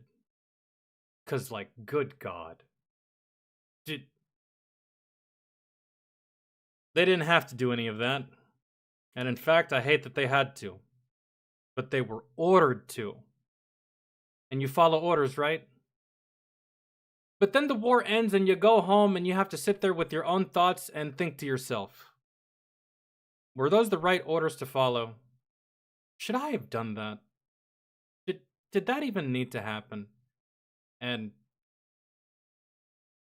Jesus Christ. One soldier intentionally shot himself in the foot to avoid taking part. A few, like Michael Bernhardt... No, Katai, these are Americans. Wait, he's not describing the Viet Cong. No, this is America that did this. We did this to to them. But I understand. That's who you're fighting. You're fighting the Viet Cong, and I mean, I don't know if they wore uniforms or not, but I can imagine that they blended in with the fucking locals, and you never know However, that's not something we did when we were in Afghanistan. It'd be pretty easy to do that, right? Just spray everything and hope you hit a Taliban because they don't have a uniform and they all blend in and they all look the same. Yeah, that'd be easy to do, but at what cost? Well, 1,000 innocent people. Refused to kill, and later helped expose what happened. Yeah, this is us. We did this, Katai. This whole video is every major U.S. war crime. This is us committing crimes. The massacre might have been even worse if not for Warrant Officer Hugh Thompson Jr. and his helicopter crew. Flying low over the village, they saw women and children being slaughtered, and at one point, Thompson landed between U.S. soldiers and terrified civilians, ordering his own gunners to fire on Americans if they kept. Welcome. Man, what an insane thing that, man, that's a movie scene. That's a movie scene right there, if I've ever heard one. Helicopter pilot sees all these innocent people getting mowed down and literally stops in between the people getting mowed down and his teammates. And he's like, cut it the fuck out. Cut it the fuck out. That's not what we're here for. Yeah, man, but we got orders from someone that outranks the absolute shit out of you. So you're going to have to get on the phone with them. Otherwise, we have to pull these triggers. Which then again, you don't have to. But as a soldier, you don't know the ripple effects of not following an order. You know what's going to happen if you pull that trigger. They die. But if you don't pull that trigger, all of that shit is unknown to you. And that becomes a variable. And that can become dangerous to you because the person you don't kill today can kill you tomorrow. It's such an impossible place to be. And it's such an impossible job to do without doing the wrong thing. It's just going to happen. Oh my God, I keep doing it. By helicopter, saving dozens. At first, the massacre was reported as a great victory, claiming that 128 Viet Cong were killed, and the unit was congratulated. Officers up the chain of command worked to hide the truth, but later on, when... Nah, I don't know, man. I feel like... Y'all killed over 1,000 people just to kill 128 bad guys. Sure, man. Not something I would do, but alright. Veterans like Ronald Reidenhauer spoke out. Jeff, take it easy, man. And journalist Seymour Hersh investigated, the world learned the real story. When photographs surfaced showing women, children, and babies piled in ditches, what happened could no longer be denied. In the end, 26 soldiers were charged, but only one, Lieutenant Calley, was convicted. He was found guilty of murdering 22 villagers and sentenced to life in prison. Damn. But he served 3.5 years under house arrest after President Nixon intervened. Medina, accused of giving the orders, was acquitted. Most others...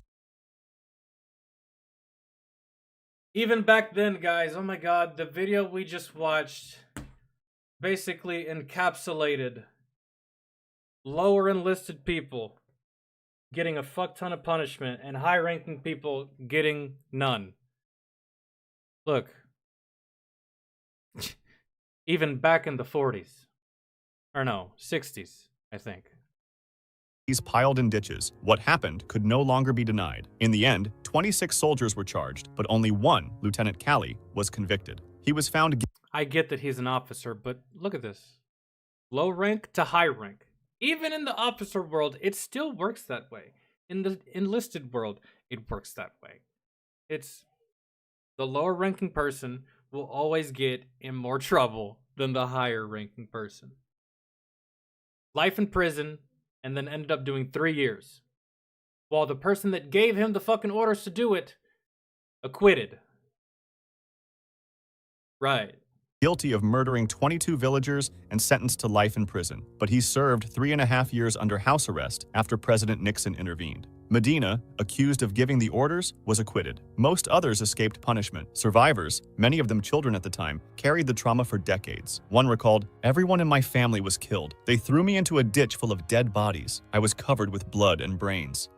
Haditha Massacre. On the morning of November 19, 2005, in the Iraqi town of Haditha, a roadside bomb. Hold on. Dead bodies. I was covered with blood and brains. Haditha Massacre. On the morning of November 19, 2005, in the Iraqi town of Haditha, a roadside bomb tore through a U.S. Marine convoy. The explosion killed a Marine instantly and left 2 other Marines badly wounded. Within hours, that turned into one of the darkest chapters of the Iraq War. The Marines shot 5 unarmed men who had been ordered out of their taxi, killing them on the spot. Then, they entered nearby houses. Inside were families with grandparents, parents, and children as young as 1 year old. That's retarded. I get it, but that right there is why a lot of people like to call soldiers brain dead. Right there. That's why a lot of people like to call us dumb, man. Just muscles and guns. That's it, because this is retarded. You get hit with an ID, you lose someone, and then your very next course of action is to open fire on anyone that's nearby because you're angry that you lost someone in a place that you should have known you were quite possibly going to lose friends. It's okay to be angry. I would be. I've been there. But to take it out on the civilians who had no part in what the fuck just happened to you? For what? What does that do, man? Nonetheless, 19 civilians were killed in their homes, most shot at close range in the chest or head. By the end of the day, 25 unarmed civilians were dead, with the youngest victim being just 3 years old. The Marine Corps' first official story was false. They claimed that 15 civilians had been killed by the roadside bomb and that 8 insurgents died in a firefight afterward. However, an Iraqi human rights worker filmed the aftermath: bullet holes in walls, bloodstains on floors, and bodies of women and children with gunshot wounds. A Time magazine reporter then began investigating and found that doctors at the local hospital confirmed that none of the bodies showed bomb injuries, but close-range gunshot wounds. A 9-year-old... Those bodies would be charred, they'd be burned, probably missing limbs, body parts, the way that a body part flies off the body when it gets blown off, right? Like, that's very specific type of injury that doctors can't tell if it happened or if it didn't. So y'all are just out here murdering people just to murder people because y'all are mad that y'all got hit by a bomb. If I'm the enemy, I'm laughing my tits off. I am. If I'm the enemy, I'm laughing my ass off because I just fucked with you so hard that you lost all military bearing, and now all of you are about to get taken off the battlefield, making our lives easier to roam this land with free reign. Because the enemy had to get pulled out, because the enemy didn't know how to operate in a high-stress situation.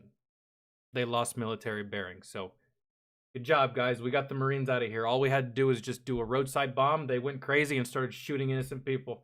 Now we can do whatever the fuck we want. Nice job, guys. Nice. Just, wow. The girl who survived said she saw her grandfather shot first in the chest and then in the head, followed by her grandmother. Investigations stretched on for years, and at first, 8 Marines were charged, but case after case collapsed. Some Marines received immunity in exchange for testimony, while others had their charges dropped. By 2008, nearly all charges were gone, and the only Marine punished was Vuteric. He admitted to negligent dereliction of duty, lost rank and pay, but avoided jail. For many Iraqis, this outcome was unbearable, as families who had lost multiple relatives in one morning saw 6 years of U.S. military prosecution end without a single Marine imprisoned. Survivors... They killed 23 people.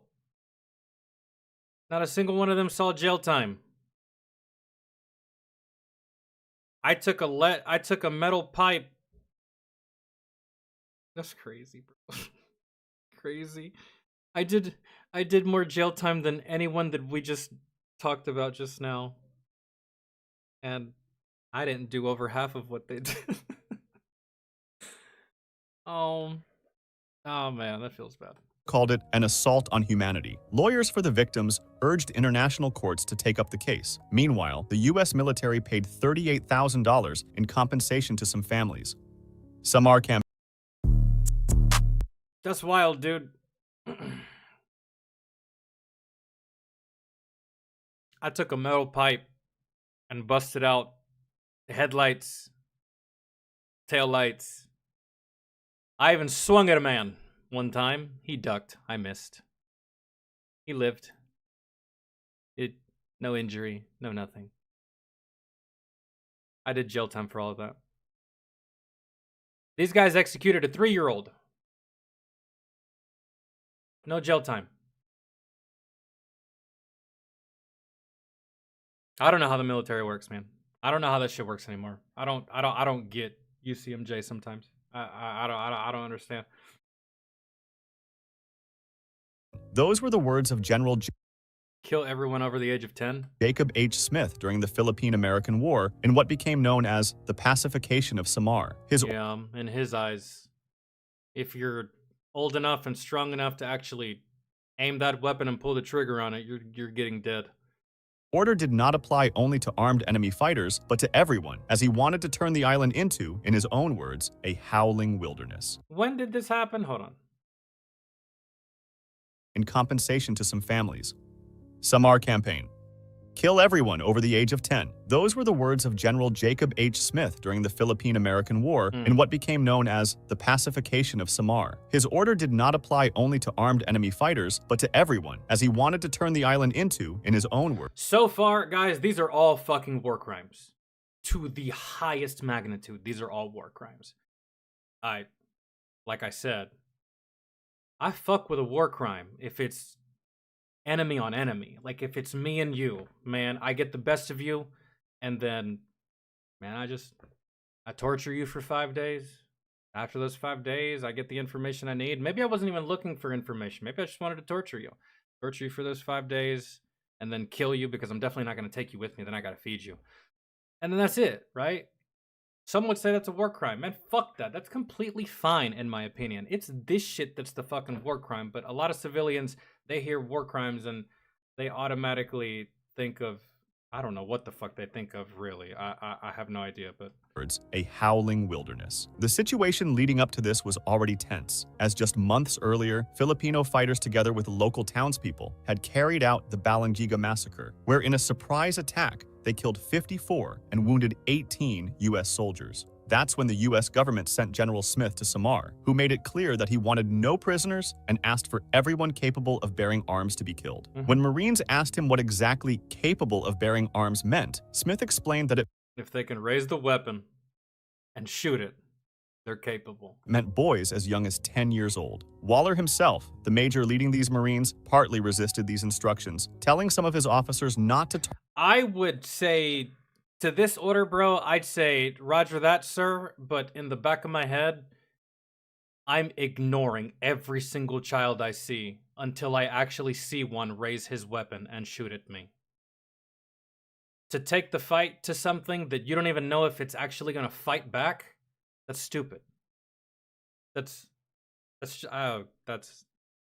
target women and children. Still, over just 11 days, It's one thing if you see the women and children, you know, start running through the six fast as fuck like a goddamn predator from the movie, and they're shooting at you.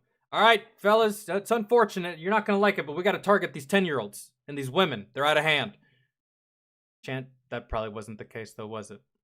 Probably wasn't the case. You lost a couple soldiers, got mad, and decided to go in there with an attitude and a hand that's way too heavy for that situation. And you committed crimes against people that didn't deserve it. He reported that his men burned 255 homes and killed 39 people. Civilians saw their towns and food reduced to ashes. The number of deaths... How many enemies did you kill? Tell me that. How many enemies did you take out? Because, you know, I dealt with collateral damage when I was in the service. 4 died. That's it. 4. I couldn't even help it either. It was just one of those things where it was just... I couldn't even help it, man. But once I realized...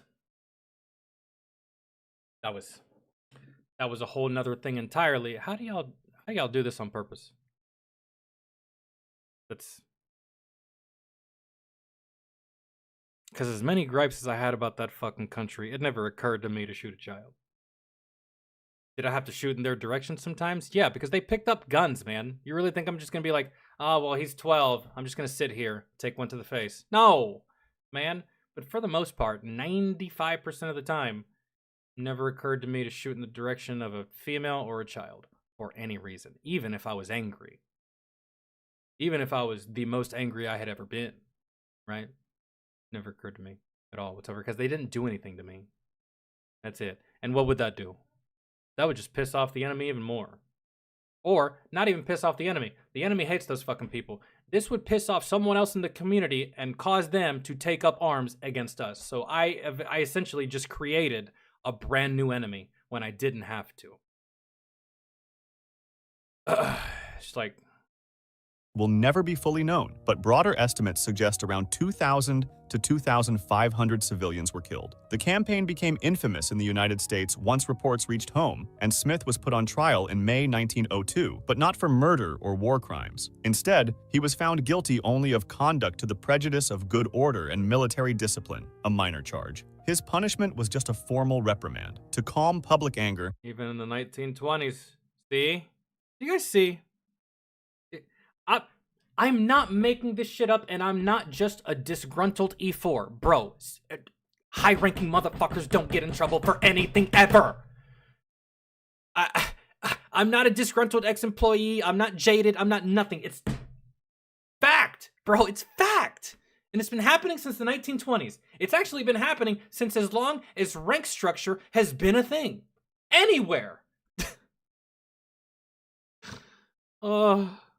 He was quietly forced into retirement. Waller himself was also later put on trial for ordering the— But let me guess, according to that stupid jackass we saw in the last video, that was detrimental to his career, huh? The fact that he still got to get paid and leave with all his benefits and shit like that, that was detrimental. Pathetic ass garbage excuses. the execution of Filipino porters, but he was acquitted. Nisar Square Massacre. This one was different from the others. It happened without warning, and not by the regular US Army, but by a private contractor known as Blackwater, which— Did this happen in the mid-2000s? Because if it did, made it even more controversial. On a normal morning in September 2007, it did.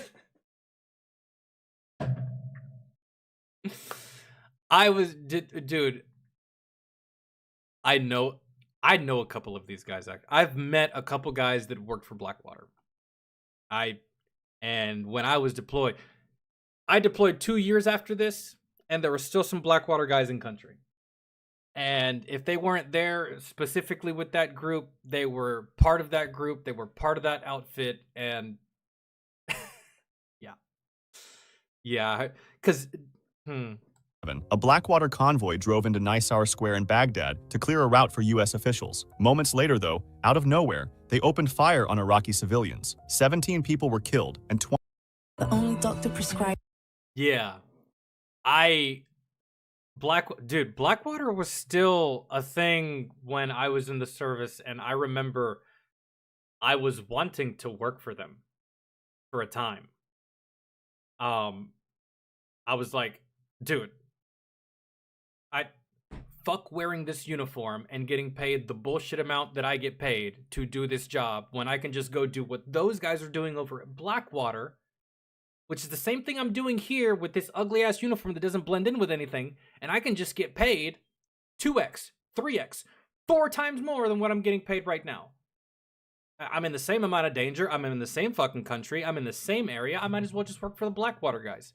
It's not as easy as that. At the time, it wasn't. And they weren't accepting people that were currently in the service. And by the time I got out of the service, well, I think they had gotten disbanded. They got in a lot of trouble, man. They went court and everything, the whole nine. I can't remember fully, but I eventually changed my mind on wanting to take this as an endeavor. There were several other contracting companies, but it was so funny. It was so funny because when I was deployed, there was a lot of us that were just like, oh man, let's go work for Blackwater. That's where the action is. That's where the action is. You would always hear people say that. Go work with Blackwater. They're always getting into some shit. There's a reason they were always getting into shit. There's a reason they were always seeing action. When you fabricate it, it's always there. So maybe a good thing I did not take this route, because who knows, man.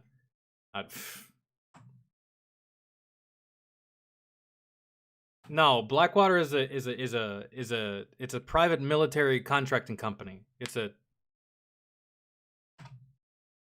group. Private military group. Right? That They take veterans. They take prior police.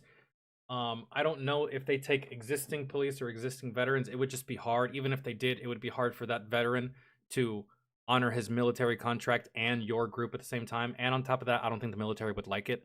But I did have my sights set for working for this group before I re-enlisted. I was like, because I was in Afghanistan when I re-enlisted, and I was like, dude, I really want to do Blackwater. Maybe, just maybe, I can fit, because my military contract was going to be up, I think, like, not too long after I got back to Italy, right? And I was like, maybe I just let my contract expire, and then before I leave Europe, I can just go right back to Afghanistan with Blackwater. I wanted to do that. And then there was, or just with any private military contracting company, but I had my sights set on Blackwater and like 2 other ones. There was one that was called Triple Canopy that I don't think they did anything in the capacity that Blackwater did, but they were out there. And so I was going to do that. And then, I don't know, man, last second, I was just like, I course corrected, ended up re-enlisting. And I was like, in my head, I was like, you know what? Fuck it. Let's just finish the rest of this contract, this new contract that I have. And then when I get done with this contract, I will pivot to that after my military career is over, right? That second contract was the last contract I was going to do in the service had I not got removed. But yeah, I did plan on trying to be employed by these guys, but never pulled the trigger on it. The son was shot in the head, and the car kept moving forward and was riddled with more bullets before a grenade set it on fire. Blackwater claimed the convoy had been ambushed and that the guards fired in self-defense, but the Iraqi government called it an unprovoked attack. The State Department admitted that innocent people had been killed, and Iraq suspended Blackwater's license to operate in its territory and demanded accountability. Several investigations began, and a U.S. military report supported Iraq's version of events, saying Blackwater was at fault. The FBI concluded that at least 14 of the 17 people killed had been shot without justification. Some Blackwater guards themselves told investigators that the shooting was wrong. One guard even kept firing after others shouted for him to stop, until another contractor aimed. God, dude, these trigger happy. Trigger happy as fuck. Like,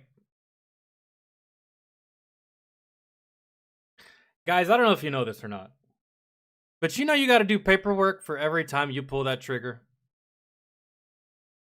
in a combat zone. Oh yeah, the same way that one police officer has to go to the station and write up a whole bunch of paperwork about the 4 bullets that he put into your fucking car because whatever the reason. Yeah. He has to write an account for every bullet fired. I don't know how that works for a PMC, but same in the military. Same for police. I wonder if y'all had to do that, because if y'all did, I doubt that you would have laid on that trigger for as long as you did, out here wasting ammo. His weapon at him to force him to stand down. The massacre raised questions about the role of private military contractors, and Iraq demanded punishment for Blackwater and pressed for compensation. I never had a problem with private military contracting companies in Afghanistan because they never got in my way. They never got in our way. And if anything, they were just a magnet for firefights. Because, you know, not to sound cocky, bro, but like whenever we were rolling through this one one road, it's one highway in Afghanistan, rolling down this road, 7, 8 gun trucks. They all got 50 cals. But there's not a lot of fighters in that area that are gonna want to fuck with us. They're just not. Our trucks are huge. We got 50 cals. We got AT4s. We got MRAPs, mine resistant, ambush protectant. Man, unless you're coming hard with a full scale ambush with IEDs and RPGs, yo, don't even look in our direction. You'll lose, right? That's not the case with PMCs. With PMCs, they look weak from far away because they don't have the big trucks. Hell, some of them are running. Some of these PMC guys, they're rolling around in fucking Toyotas. Man, Helixes. Yeah. Civilian vehicles. No up armor. Nope. No nothing. At most, they got a Duke system in the back. That Duke system jams radio waves for remote IEDs, right? At most, they got that. That's it. That's how they roll. They look like easy targets. And, well, sometimes the enemy's just like, yeah, they're feeling themselves. They're like, you know what? We're not going to fuck with the Americans. That looks kind of hard. That's like level 18, but these PMC guys over here, that looks like a level 4 mission. Let's go ahead and do that, get our rep up, and then we might fuck with the army guys and the Marines, but this looks like an easy time, right? And then lots of times it's not easy, or maybe it's even, or maybe it's not, or maybe the contractors start losing, or maybe the contractors just wipe the floor with the enemy. I've seen that before too, but we had one situation where a group of contractors, wasn't Blackway, it was a group of contractors. I don't know the company. But they hit us up on the radio. They were like, hey, we were out here doing some shit. We just started getting engaged by the enemy. Heavy fire. Do you want to help? And we were like, fuck yeah, dude. And so we just went out there and we helped. So, but some of these guys, man, they just wanted to go out there and kill for the sake of killing so that they could go back home and tell people that they killed people. It's not cool if you're shooting innocents, man. It's not cool if you're snuffing out children. I don't really count those as confirmed kills. That's just you being a bored coward with an itchy trigger finger. You shouldn't even be in that country. You shouldn't even be in that job, really, with that kind of mindset. Yes, Vince, I understand you, man. I saw you post it whenever you posted it at the beginning of the stream. And I saw when you told me about it. I got you, bro. I promise. But I don't know if we'll do it today. Because, well, we've been here long enough and I'm hungry. In the U.S., the House passed a bill to bring contractors under U.S. criminal law in war zones, though the Senate did not vote on it. Then, the State Department told Blackwater its security contract would not be renewed, and years later, the case reached U.S. courts. In 2014, 4 Blackwater guards were convicted in federal court. One of them was sentenced to life in prison, while the others received 30 years each under firearms laws. There were some appeals, but in the end, the man originally sentenced to life was once again given life in prison, while the other 3 had their sentences reduced to about half of what they were before. Later on, yeah, they said fuck that. They always make an example out of somebody, and in my life, I have been the example.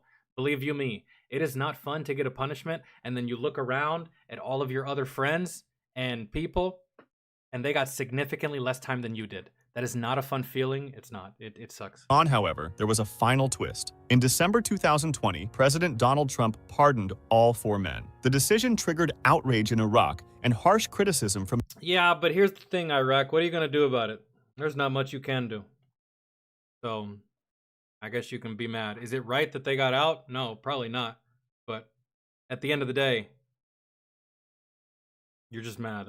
No one's really afraid of anything that you could quite possibly do except for being mad, really. United Nations experts who said the pardons violated U.S. obligations under international law. Abu Ghraib. The photos from Abu Ghraib are widely known. This one's disturbing, actually. These Marines are retarded. Godly.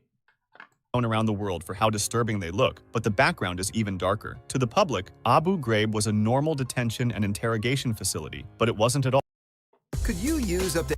You know how easy it would have been for me to descend into this kind of behavior? Guys, if I was a true psycho, well, no, I don't have to be a true psychopath for this, but dog, you know how easy it would have been for me to descend into this type of behavior? At all.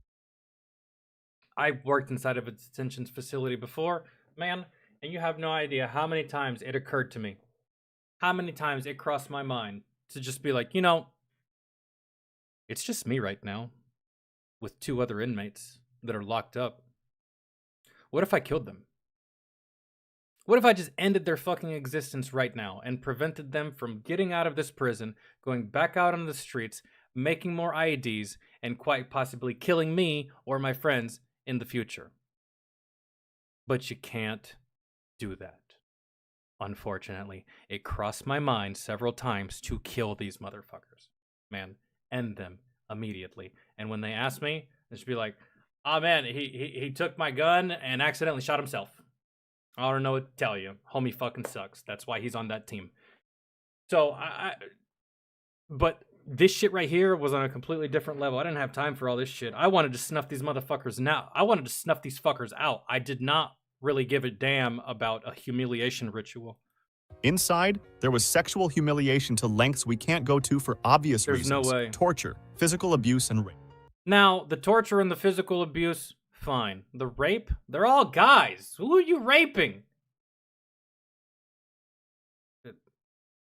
Gay? That's the only thing I can think of. You ain't fucking with any women, I doubt. Or maybe you were. I don't know. There was even the killing of Manadel al-Jamadi, whose body was packed in ice and later photographed with soldiers posing beside it. The shock was immediate and worldwide, so the Bush administration answered quickly, saying that these were isolated acts by a few rogue soldiers. However, organizations like the Red Cross, Amnesty International, and Human Rights Watch said the opposite, claiming this was part of a larger pattern across U.S. prisons in Iraq, Afghanistan, and Guantanamo. Or, you know, minus the humiliation, minus the rape. I'm not sticking my dick in anyone over there. Man or woman. I don't know that country. I don't know fuck all. No. I'm not doing that, man. Even 99.999% of Americans I wouldn't even stick my dick in, let alone in a foreign fucking country. I don't care how long it's been. That's just disgusting, man. The torture and the physical violence, I'm fine with. I really am. I don't have time to take selfies with you. You need to die instantaneously. So, yeah, that's one thing. Can't be doing that. The rape, can't be doing that. I mean, I can't remember. I don't think there was any women and children involved, but The Red Cross also reported that most Abu Ghraib detainees were civilians with no connection to armed groups. Then why are they being detained? Every single person we detained, they were the enemy, man. They were either building IEDs or they were working at a training facility. It was usually people that were brought to us by special forces. When I worked at this detention facility, we didn't actually go out and grab these fuckers. Special forces brought them to us. We would process them, we would hold them for 2 days, and then after those 2 days, magically, somehow, for some reason, probably political, they'd get released, be back on the streets trying to blow us up. It was kind of like a game we would play. Like, we caught you. I'll see you next Thursday when you try to kill me. All right. Sounds good. Fucking pathetic, but yeah. Couldn't harm them at all, whatsoever. So this right here was just like, y'all went way too far, even for this time. Internal documents showed how they were given approval for what were called enhanced interrogation techniques. These documents would be That's not enhanced, man. later known as the torture. Rape is not an enhancement, man. That's not going to make me want to give you information. That's not going to make me want to tell you the truth. That's going to make me, I dare you to put it in my mouth, I'll bite it off. I swear to fucking God. You're not doing any... If I'm already going to die, fuck it. Memos, for reasons you can imagine. They argued that the Geneva Conventions didn't apply overseas and didn't classify the detainees as prisoners of war, which allowed them to hold people longer without charges and deny them the rights normally given to prisoners of war. How often do you think about your...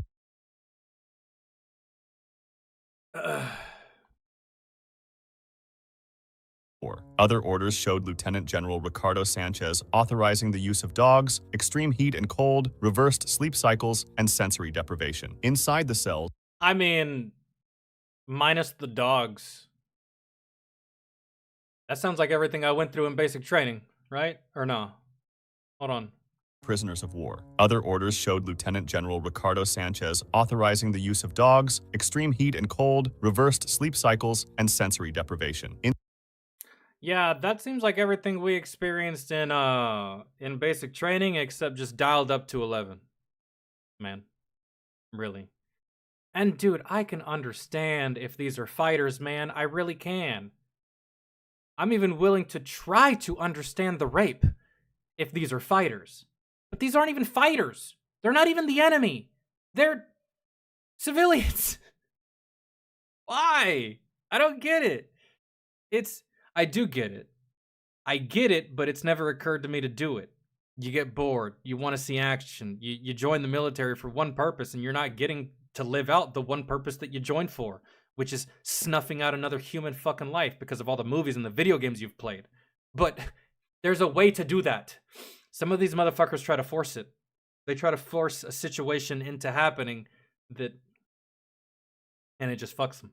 Inside the cells, prisoners were stripped naked and forced into humiliating poses, threatened with dogs, beaten, shackled in painful positions, deprived of sleep and warmth, and forced into sexual acts. Wasn't that a chick that posed with them? There was a female in their outfit, if I can remember correctly. I think, man, maybe. Yeah. Taguba recorded one prisoner sodomized with a chemical light. Detainees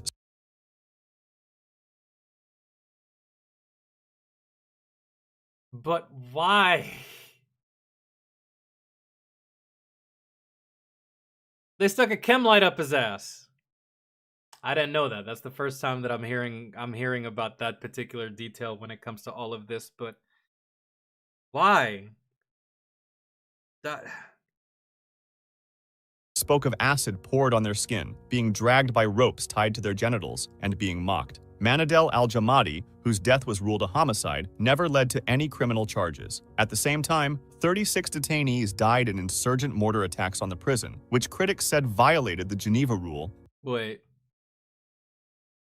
Was ruled a homicide, never led to any criminal charges. At the same time, 36 detainees died in insurgent mortar attacks on the prison, which critics said violated the Geneva Rule that prisoners should not be kept in active combat zones. What the fuck are we gonna do with them? Are you willing to fork out an extra couple of $1 billion so that we can transport one of these motherfuckers in style every time we cap one of them? No. No. Where would we hold them? Where would we put them? The whole fucking country is a combat zone. What are we talking about? I don't know, man. But like, I'm sorry. Hold on. Are y'all really blaming? This is crazy, actually. This is what pisses me off sometimes. Hold on. Manadel al-Jamadi, whose death was ruled a homicide, never led to any criminal charges. At the same time, 36 detainees died in insurgent mortar attacks on the prison, which critics said violated the Geneva Rule that prisoners should not be kept in active combat zones. Oh, so I know that this is a completely different situation, right? But let's say that it's not. You're really blaming an American detention center because the insurgents bombed it? What? You can get bombed at any point in that fucking country. It doesn't matter where you are, and insurgents will find you where you are, your roundabout location, at any given moment. They can. So just forget about the atrocities for a second.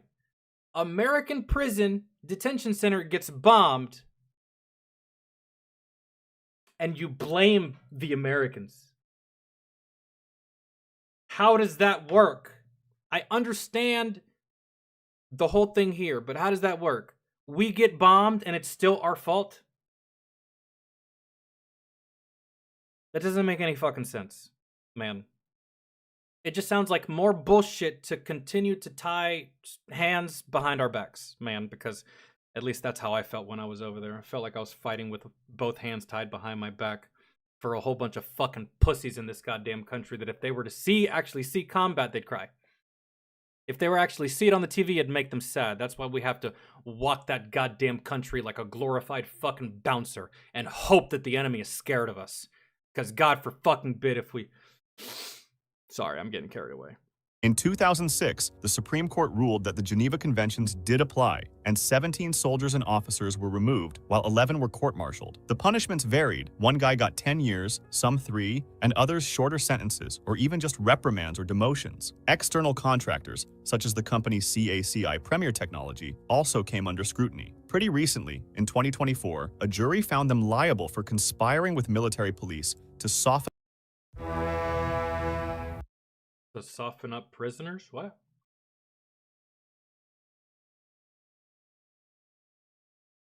Soften up prisoners through abuse, awarding 3 former detainees $42 million in damages. Jurors concluded that CACI interrogators facilitated mistreatment even if they did not personally carry it out.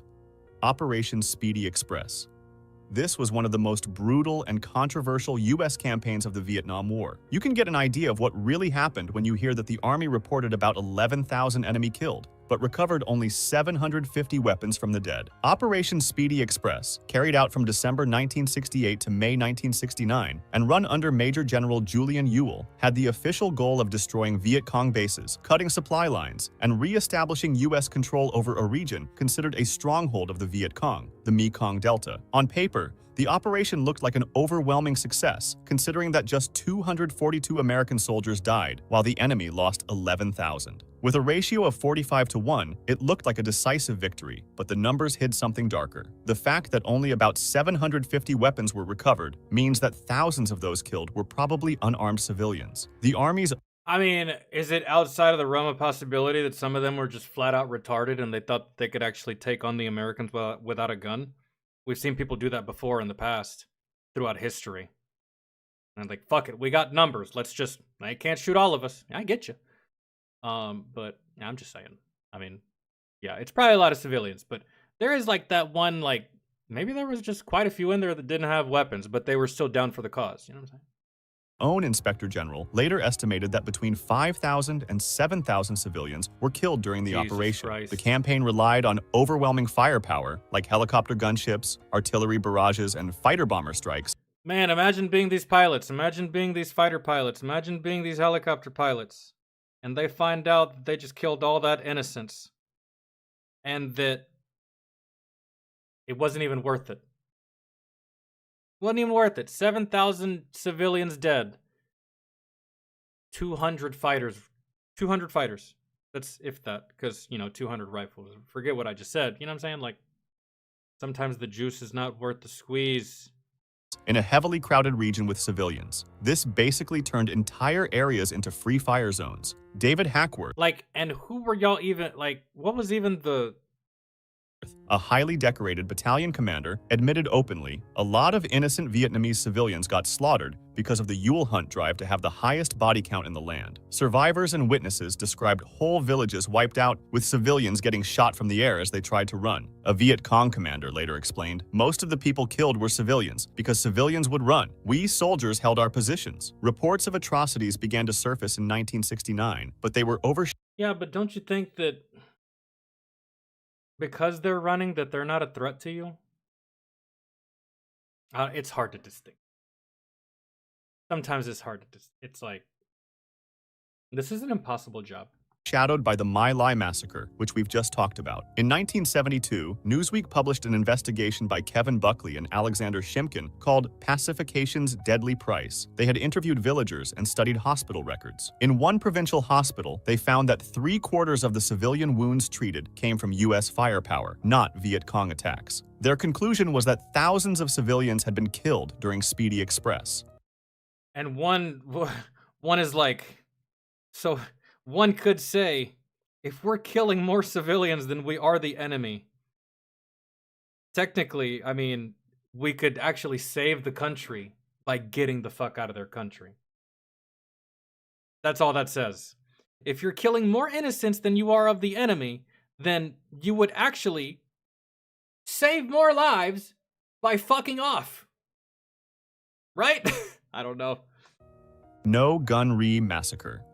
In the summer of 1950, during the Korean War, one of its darkest tragedies took place at a railway bridge near the village of No Gun Ri. U.S. commanders were afraid that North Korean soldiers were disguising themselves as civilians, so they ordered refugee movements to be blocked. Declassified documents later showed that some commands actually went even further, authorizing troops to fire on groups of civilians who approached. Then, disaster struck. As waves of refugees fled south from the advancing North Korean army, they reached U.S. lines. There, they were stopped, searched, and grouped near the railway tracks by...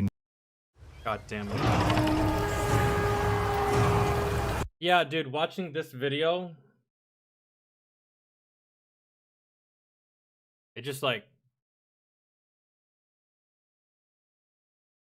I guess lower. It makes me feel better. For every celebration with all the delicious no-gun re. American planes then shot at them. Survivors say ground troops soon opened fire too, driving them into the culverts and pinning them down in the bridge underpasses. Hundreds of South Korean refugees, mostly women, children, and the elderly, were caught under fire, and for 3 days, families screamed as they piled bodies on top of one another for cover, drank from a stream turned red with blood, and watched children die beside them. The death toll has long been debated, with survivors speaking of about 400 people killed, and U.S. veterans giving numbers ranging from dozens to several hundred. A South Korean government inquiry was able to confirm 163 people dead or missing by name, along with 55 wounded, and concluded that the real toll was likely much higher, around 250 to 300. Nearly half of the confirmed victims were children. For decades, the story was silenced, as survivors lived in fear under South Korea's authoritarian governments. It was not until 1999 that the Associated Press exposed the story worldwide, interviewing survivors and U.S. veterans. The reporting won a Pulitzer Prize and forced both the U.S. and South Korean governments to investigate. The U.S. Army's 2001 report admitted that civilians had been killed by American air and ground fire, but claimed there had been A 2001 report?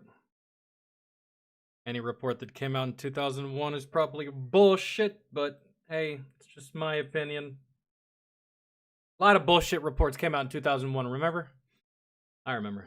no orders to deliberately massacre them. It described the killings as a tragic accident of war. President Bill Clinton expressed deep regret and admitted things happened which were wrong. Instead of compensation, the U.S. funded a memorial and scholarships, which survivors rejected. South Korean investigators, however, concluded that there had almost certainly been orders to fire, pointing to missing records, consistent testimony, and orders from the time to treat refugees as enemy agents. Later, more declassified documents strengthened the case. One was a letter dated July 26, 1950, from the U.S. ambassador in Seoul, reporting that the U.S. military had adopted a policy of shooting refugee groups approaching its lines. This and other incriminating records had been deliberately left out of the Army's official report. No Gunry also set off wider investigations in South Korea, uncovering more than 200 other cases of alleged U.S. killings of civilians in the early years of the war, including refugee bombings and mass executions. Sand Creek Massacre. On November 29, 1864, troops under Colonel John Chivington rode toward Damn, this happened ages ago. This is the oldest one so far. a Native American camp of the Cheyenne and Arapaho people. Chief Black Kettle had moved his people there after being told it was safe, and he raised a U.S. flag with a white flag underneath it to show peace. Many of the warriors were away, and most of the people in camp were too old or too young to fight. Despite this, Chivington's soldiers attacked. Witnesses later described women and children being shot at close range, people cut apart with knives, babies killed, and bodies mutilated for trophies. One account told of a child wandering in the sand while soldiers took turns trying to shoot him. Another described fingers and ears cut off for jewelry and the body of Chief White Antelope butchered. By the time the killing ended, most of the dead were women and children. Chivington claimed that 500 to 600 warriors were killed, boasting about the number, but other sources said the In my head, I'm sitting here thinking, that's so fucking lame. Like, why take an ear or a finger? That, you can't keep that forever, man. Unless you're a fucking weirdo and you refrigerate it or put it into like a bronze jar or like something like that. But like, why don't you just... I would be eyeballing like the weapon. I'm taking your fucking weapon from you and quite possibly whatever jewelry you have. That's the problem with that statement. There was no fucking fighters here. It was just all civilians. So they had to take what they could get, which was stupid, retarded shit like ears and fingers. And man, taking your weapon. If you were wearing a hat, taking that too. If you were wearing gloves, taking that too. If we're the same size, I'm taking your shoes and your weapon. Ain't taking anything else. That's just dumb.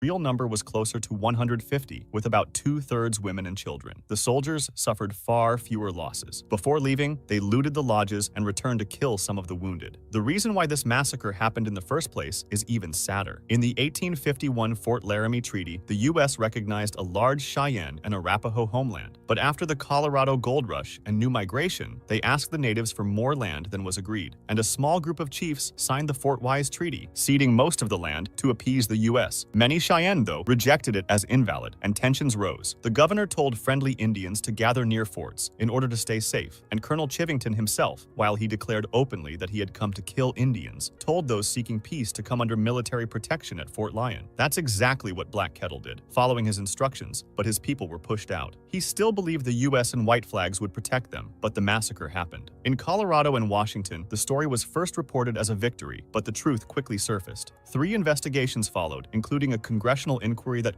So we were just being pieces of shit. Really, just... We asked for something, they obliged. And then we came back trying to take advantage of their kindness. And they were like, nah, man, we've given you enough. Fuck all that. And there you go. So we kill him, I suppose. Called it a foul and dastardly massacre. Officers and scouts testified about the killings and mutilation. Brother, those hair vitamins you're taking, they're for 25-year-old white boys, not 40. So is these bullshit AI commercials. That's why I skip it. Jesus Christ. Soul, who had refused to fire, gave evidence and was murdered shortly after in Denver. Despite the findings, no one was court-martialed. Chivington had already resigned, and while his career ended in disgrace, he avoided legal punishment. A later treaty at the Little Arkansas promised survivors land access and reparations, but those promises were soon broken and replaced with much smaller reservations. This guy killed a whole village of people. Nothing happened to him. I used an excess amount of profanity against some of the local population when I was in Afghanistan, and they wrote it up on my court-martial as, you ready for this? Breach of peace. Oh yeah, your boy was gonna go to jail at Leavenworth for about a year or two for breach of peace, for using profanity in a combat zone to other people.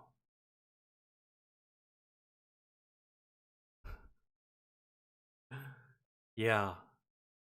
I got court-martialed for that. I killed hundreds. Chilling. Alright. That's cool. I just like to continue to go over this just to see where exactly I stand in regards to all these other people.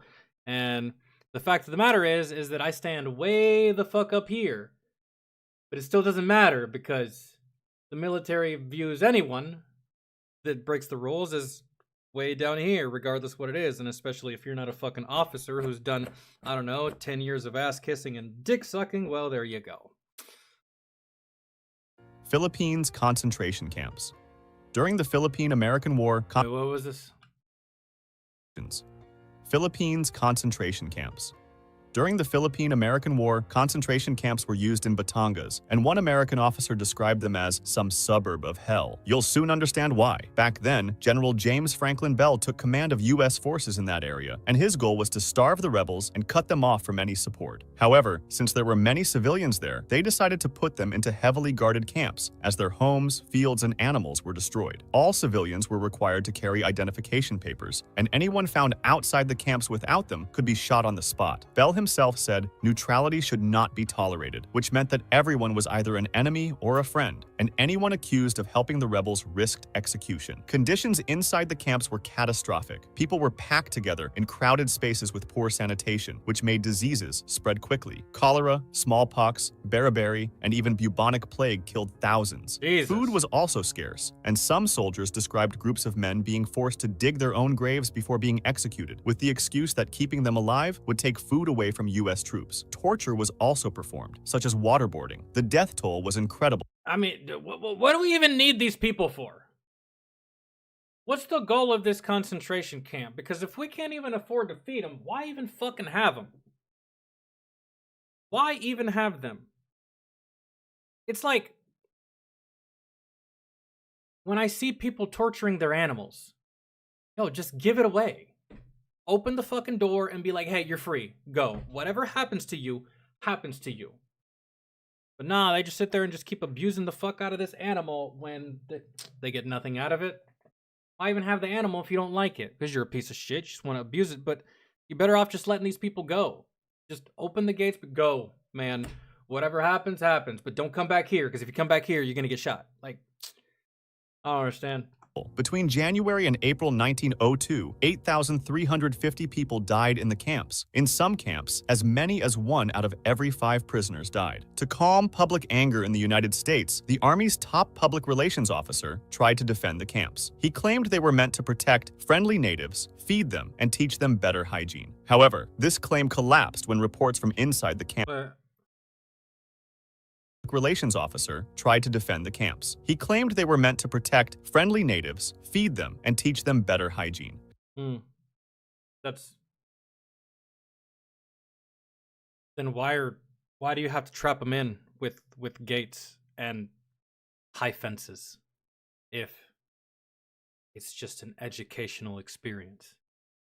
Fuck out of here, man. However, this claim collapsed when reports from inside the camp surfaced, with letters from soldiers and witnesses. Wounded Knee Massacre.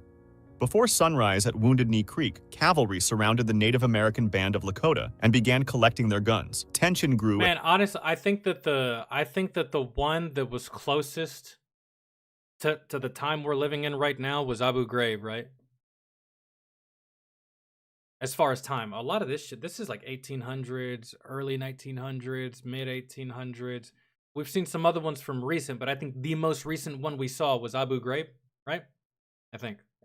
As soldiers searched the people, and a deaf Lakota man named Black Coyote held onto his rifle, and during a struggle, it went off. In that instant, soldiers opened fire on the entire camp, even though most Lakota men had already been disarmed. The Army's Hotchkiss guns fired into the tents where women and children were hiding. In less than an hour, more than 250 Lakota were killed or fatally wounded. 25 U.S. soldiers were also killed. Survivors tried to flee, but they were chased and shot, and some soldiers finished off the wounded where they lay. A blizzard followed the massacre, and 3 days later, civilians gathered the frozen bodies and placed them in a mass grave. 4 infants were found alive, still wrapped in their mother's shawls. The Army removed Colonel Forsyth, who had led the operation, but later reinstated him. An inquiry criticized his tactics, but did not blame him. 19 medals of honor were then awarded for Wounded Knee. Native leaders and many others have condemned those awards for decades, but most recently, in 2025, the Defense Secretary announced the medals would not be revoked. If you want... You can't revoke medals of honor, just like you can't revoke Purple Hearts. Those were two... To my knowledge, from what I was told, those 2 awards cannot be taken away. They can't be revoked for any reason. That's just what I was told. I could be wrong. It could have changed since then. I'm not entirely sure. But, yeah.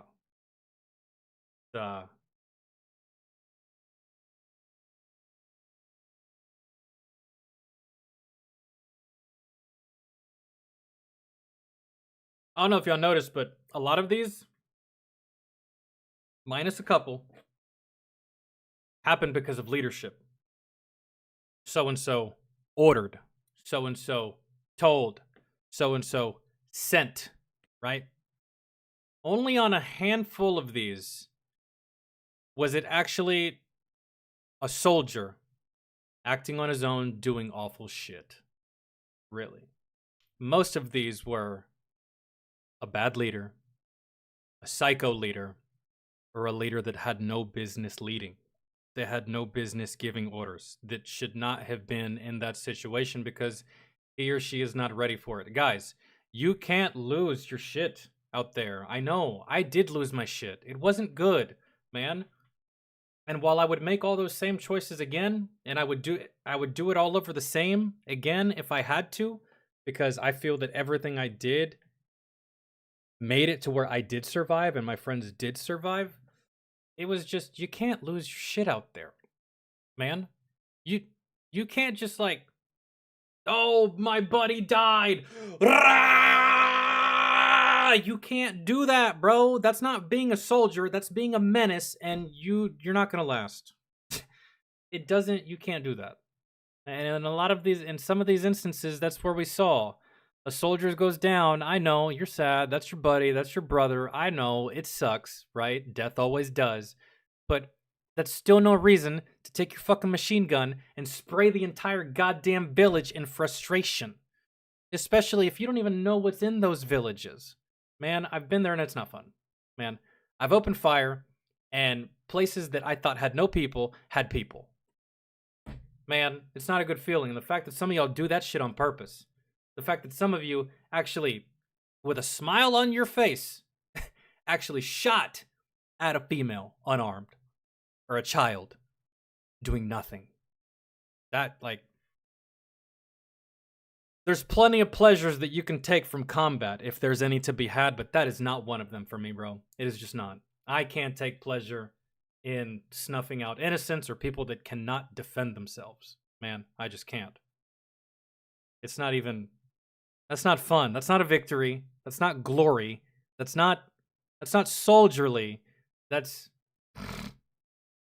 now I get it. There's some situations where those types of soldiers, that's exactly what we need. But not every situation is that situation. You know? You can't lose military bearing. You can't lose your professionalism. You can't lose your shit, man. And believe you me, you don't want to be the one that creates a new enemy. Man, you don't. Only shoot at what you need to. Only shoot at what you have to. Because the second you take it upon yourself to make a judgment call on who deserves to live and who deserves to die, you will create enemies. That's it, man. And guess what? In some instances, you're damned if you do, damned if you don't, doesn't fucking matter. If you don't pull the trigger, someone gets mad. If you do pull the trigger, someone gets fucking mad. And even if you pull the trigger for all the right reasons because you were in the right and you were about to die, guess what? Those people aren't going to see it that way. They're going to see you as a soldier killed one of them. Now, they're going to try to kill you. Because fuck you. Like, they don't blame them, but that's how it goes. That's one thing that took me a while to get used to. When I was in Afghanistan. That was a very steep learning curve for me. I thought that I could just operate however the fuck I wanted. I could just operate at will, man. All systems go all the fucking time. I'll ask for forgiveness tomorrow. Give a shit. I'm at war. I may die here. Fuck it. But there's a lot of situations. I shouldn't have operated like that. And I want to say a lot of the situations that, did it work out? Yeah, sure. But it might not have. It could have backfired. They could have called my bluff. They could have been like, you're not actually as badass as you think you are. You're actually not as smart as you think you are. It could have gone very poorly, right? And then some of the situations and some of the ways that I behaved towards people in the moment, while I thought that it was the right idea, and in the moment, while I probably was indeed protecting myself and other people, it wasn't the right way to do it because I may have made an enemy out of that person. You know, that person comes up to me, you know, with his hardened hand, and I meet him with vitriol and screaming and get the fuck out of here and fuck you and fuck your excuses. I don't give a fuck what you have to say. And I aim my weapon in his face, and I even re-rack another round to let him know that I'm not fucking having his bullshit. Get the fuck away from me. While in the moment, that seems like, yeah, that's the deal, man. You can create enemies like that, man. Now, that guy who was probably going to go about his day might feel a certain kind of way. And he might say, fuck it. You know what? I actually didn't really care about America being here, but that guy right there, that motherfucker pissed me off. I'm going to start trying to kill Americans now. It's not good for you. It's not good for your battle buddies. It's not good for your teammates. It's not, you know? So, there it is. I'm going to do my best, guys, to record, to edit whatever we reacted to today so I can upload it for tomorrow. That way, whoever didn't show up, yeah.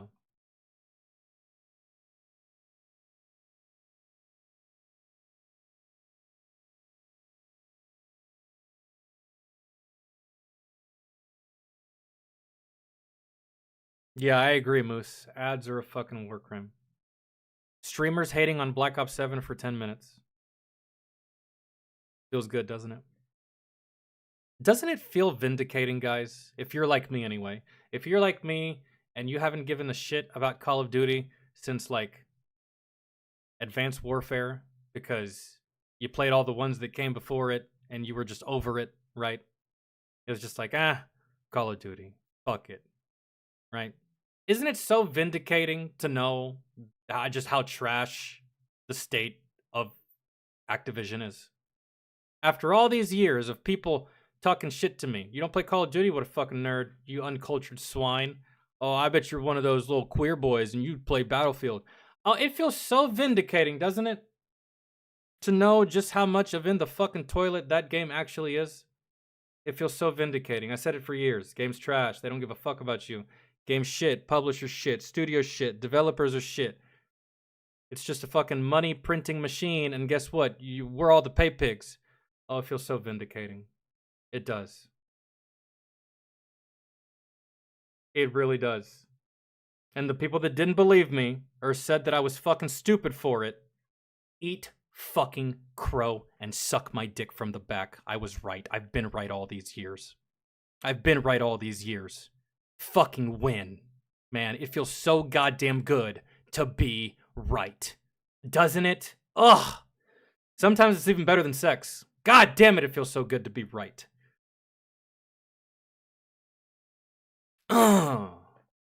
Golly. Almost makes my dick hard.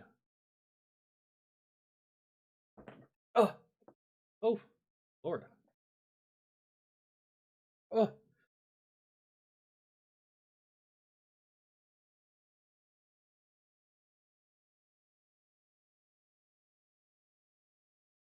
Celebrities are starting to regret plastic surgery? No. No way. You mean the one thing that actually makes you look uglier than what you used to look prior doesn't work? That's crazy. And the fact that most men have been saying they don't like that shit for decades upon decades, bordering on a fucking century now, that's crazy. And y'all are just now figuring it out? Wild. Wow, that's crazy. I mean, y'all have to be actors and musicians because scholars is definitely not one of those things, man. Fucking brain dead ape could have figured that shit out.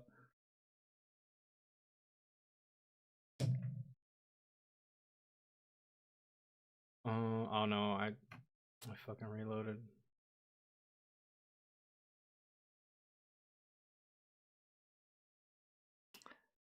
Fat Electrician uploaded a new video. America's OG Green Beret. Sam Houston the Raven. God damn, when was this? Like the 1700s? Given the thumbnail.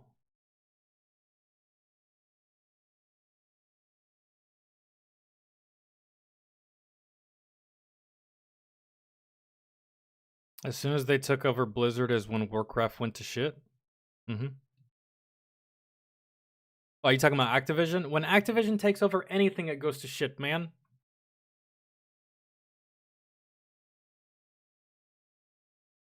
All the fucking time. I just think it's funny.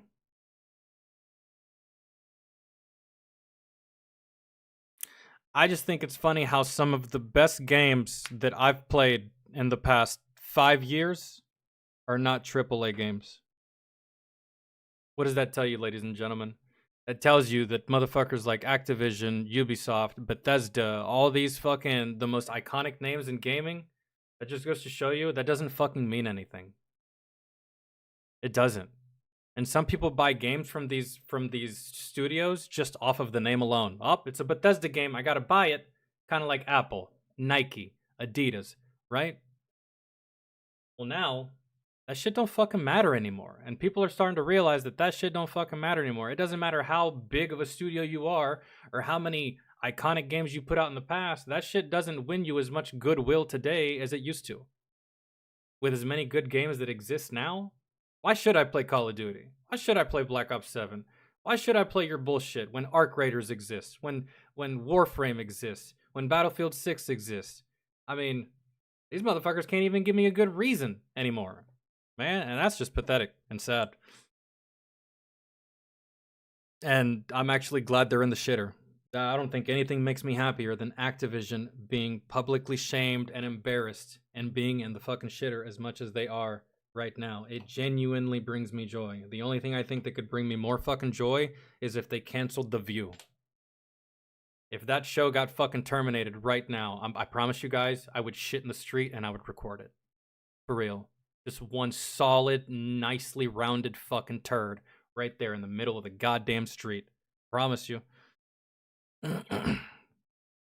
No, Katai. I'm just like bullshitting and ranting here at the moment. I'm about to get out of here as well. I'm about to do as much editing as I possibly can for what we reacted to. Upload that shit. And then I'll see y'all after Thanksgiving, because I'm leaving at 5 in the morning to drive 8 hours down to Georgia, hang with my mom, my sisters for a couple of days, and then I'll come right back and we'll continue streaming. But yeah. So thank you to everyone who hung out. Thank you for chilling. Thank you for clicking. If I didn't get to your request, that's because low key, I just wanted to watch what I wanted to watch today. But we will get to it. John wasn't here, so I don't have to worry about reacting to his shit. I don't think, right? Or maybe he did show up. I can't remember. Anyways, love y'all. Thanks for hanging. Y'all need anything, hit me up on Discord, at DM me, whatever the case may be. And I will see y'all in a few days. All right. I'll keep up with y'all in Discord. Y'all see me in Discord, but as far as this and YouTube, I'll see you in a few days. All right. Bye, guys.